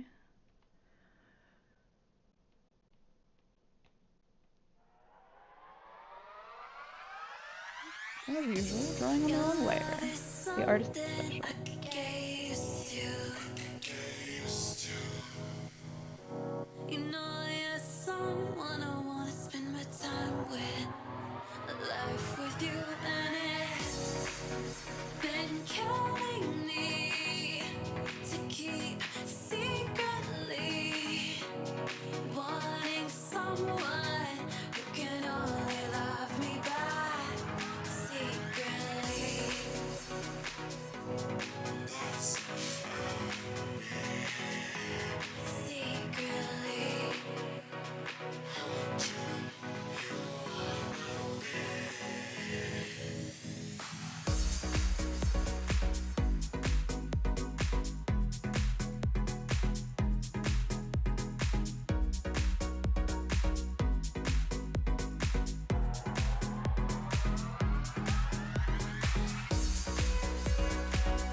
Oh yeah, he's real cocky.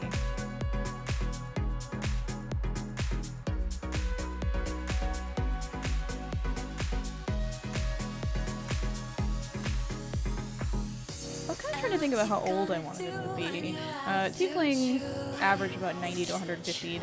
They age a little older than humans, but not like a huge amount. Because if he's a little on the younger side, being in such a high, I guess, or at least powerful position for someone that young is kind of interesting. But at the same time, we know I love a hot dad. We know that.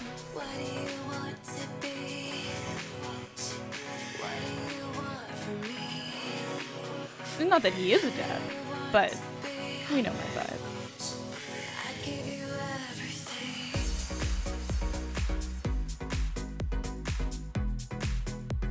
I keep it so well hidden. Thanks, Badoni.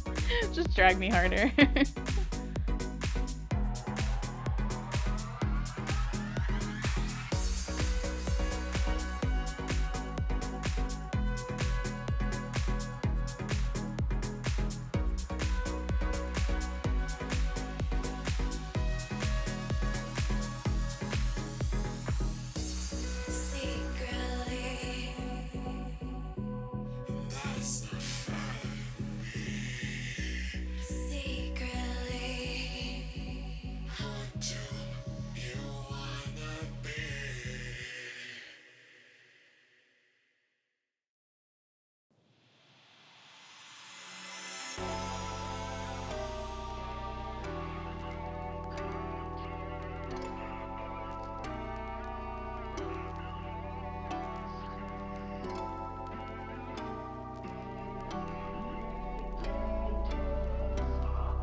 Yeah, like a very meteoric rise to power.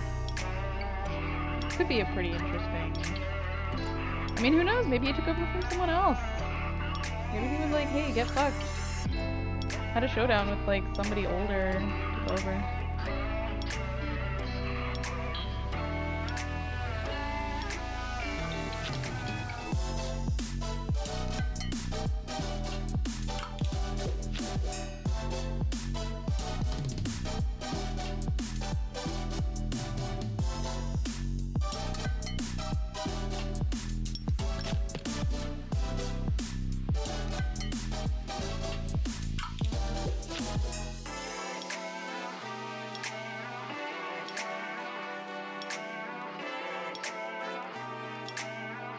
For shits and giggles, I'm gonna toss a little color in here. I don't really know what color I want his skin tone to be. I definitely want to go with like pretty much black everything. Black hair, black eyes, black outfit. So it's like, do I pick a contrast? Do I go with the gray? Do I go with the human skin tone?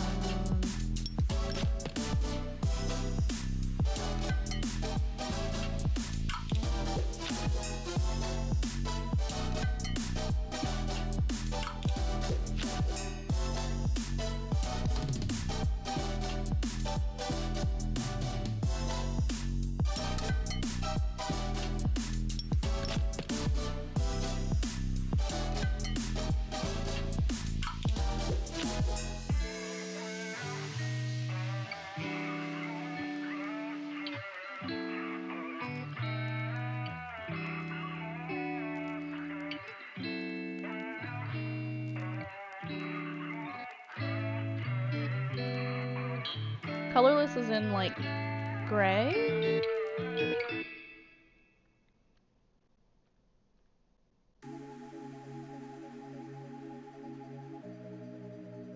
I'm vibe with that. I was thinking about gray. It's like either I want to go for a completely monotone palette or like a pop of color.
I mean, here's a vibe. I could just make like just the scarf red.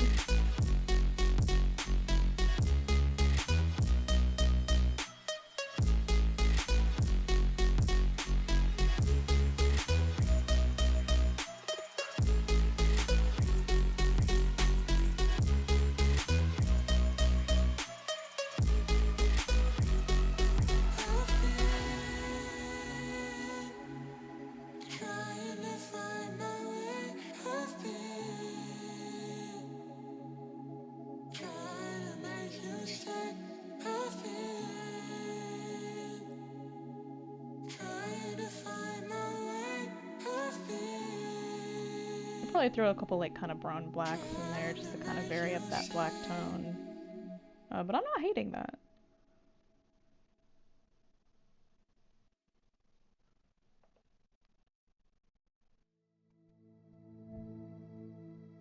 I might do a little gradient on the horns too, just for funsies, but...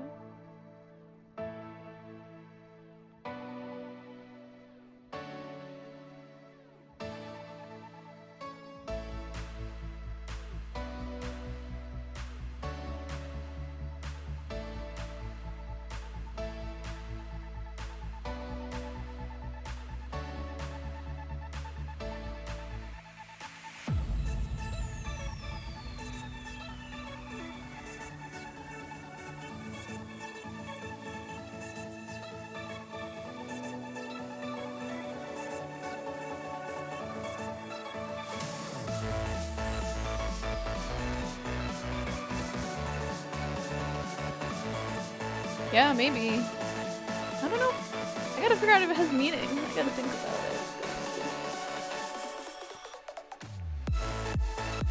it. Or if he's just a fucking fashionable bitch.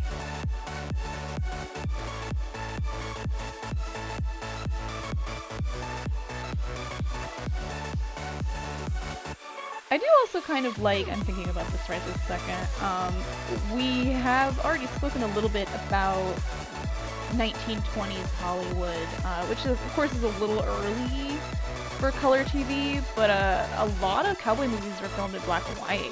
Like a lot of cowboy movies. So it is kind of a fun little homage in that way.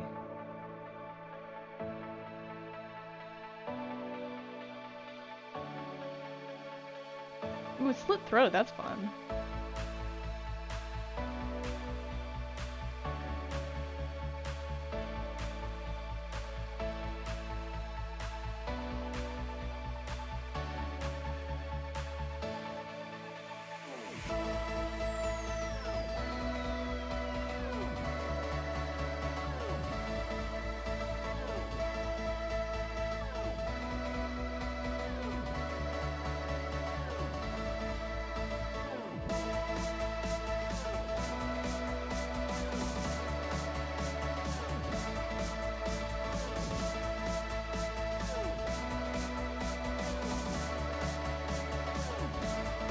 Alright, feeling good about my color scheme.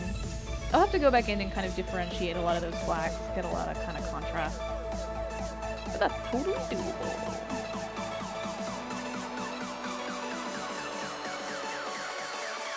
I do kind of like the all black eyes though, with just the highlight. That's real fun.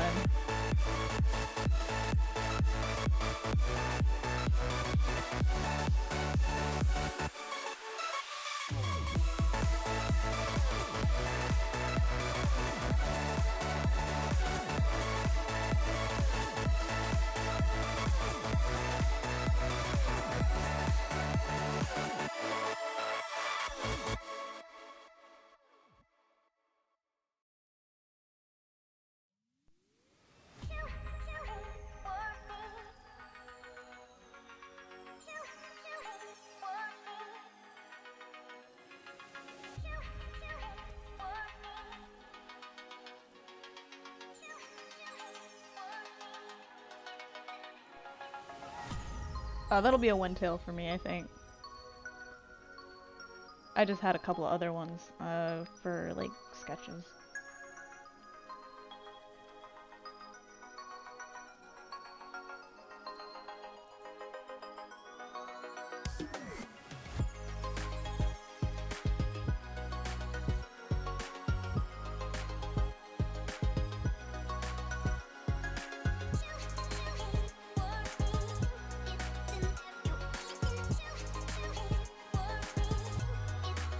So for folks who haven't seen me do this before, I often draw in blue. I just enjoy it. It's nice on my eyes. Very rarely does my line art actually end up blue. I usually toss in a hue and adjustment layer and I'll just like bump all my line art over into another color.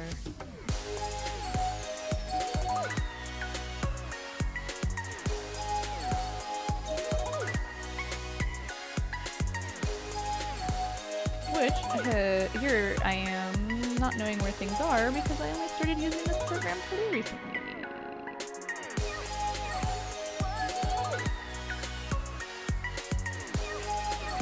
I used to know where just about everything is in Photoshop, but not here.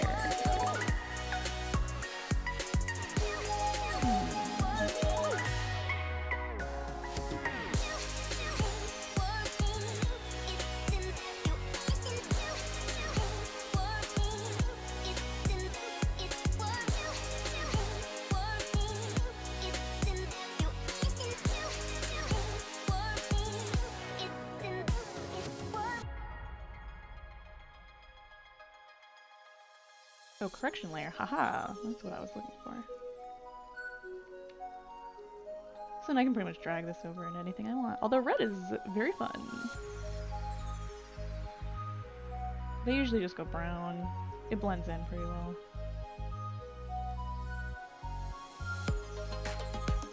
Maybe I'll do like a dark, like low saturation kind of red.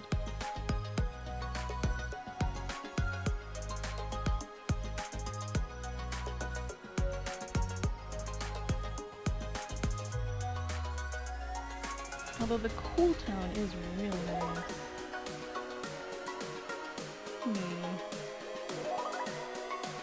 Okay, I'm gonna keep it kind of a blue-gray for now. Let's see where it goes.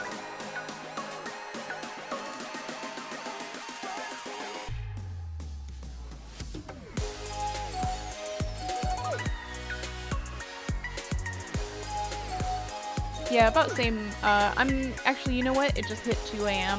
I think that this is a excellent place to call this for tonight. It's been about 2.5 hours. This is pretty normal stream time for me. So yeah, thank you all so much for coming, for hanging out, for talking about this like evil cowboy disaster bisexual. Very soon I will have emotes for you guys. That's coming super soon. So my next stream is going to be Friday, Shadow of Mordor.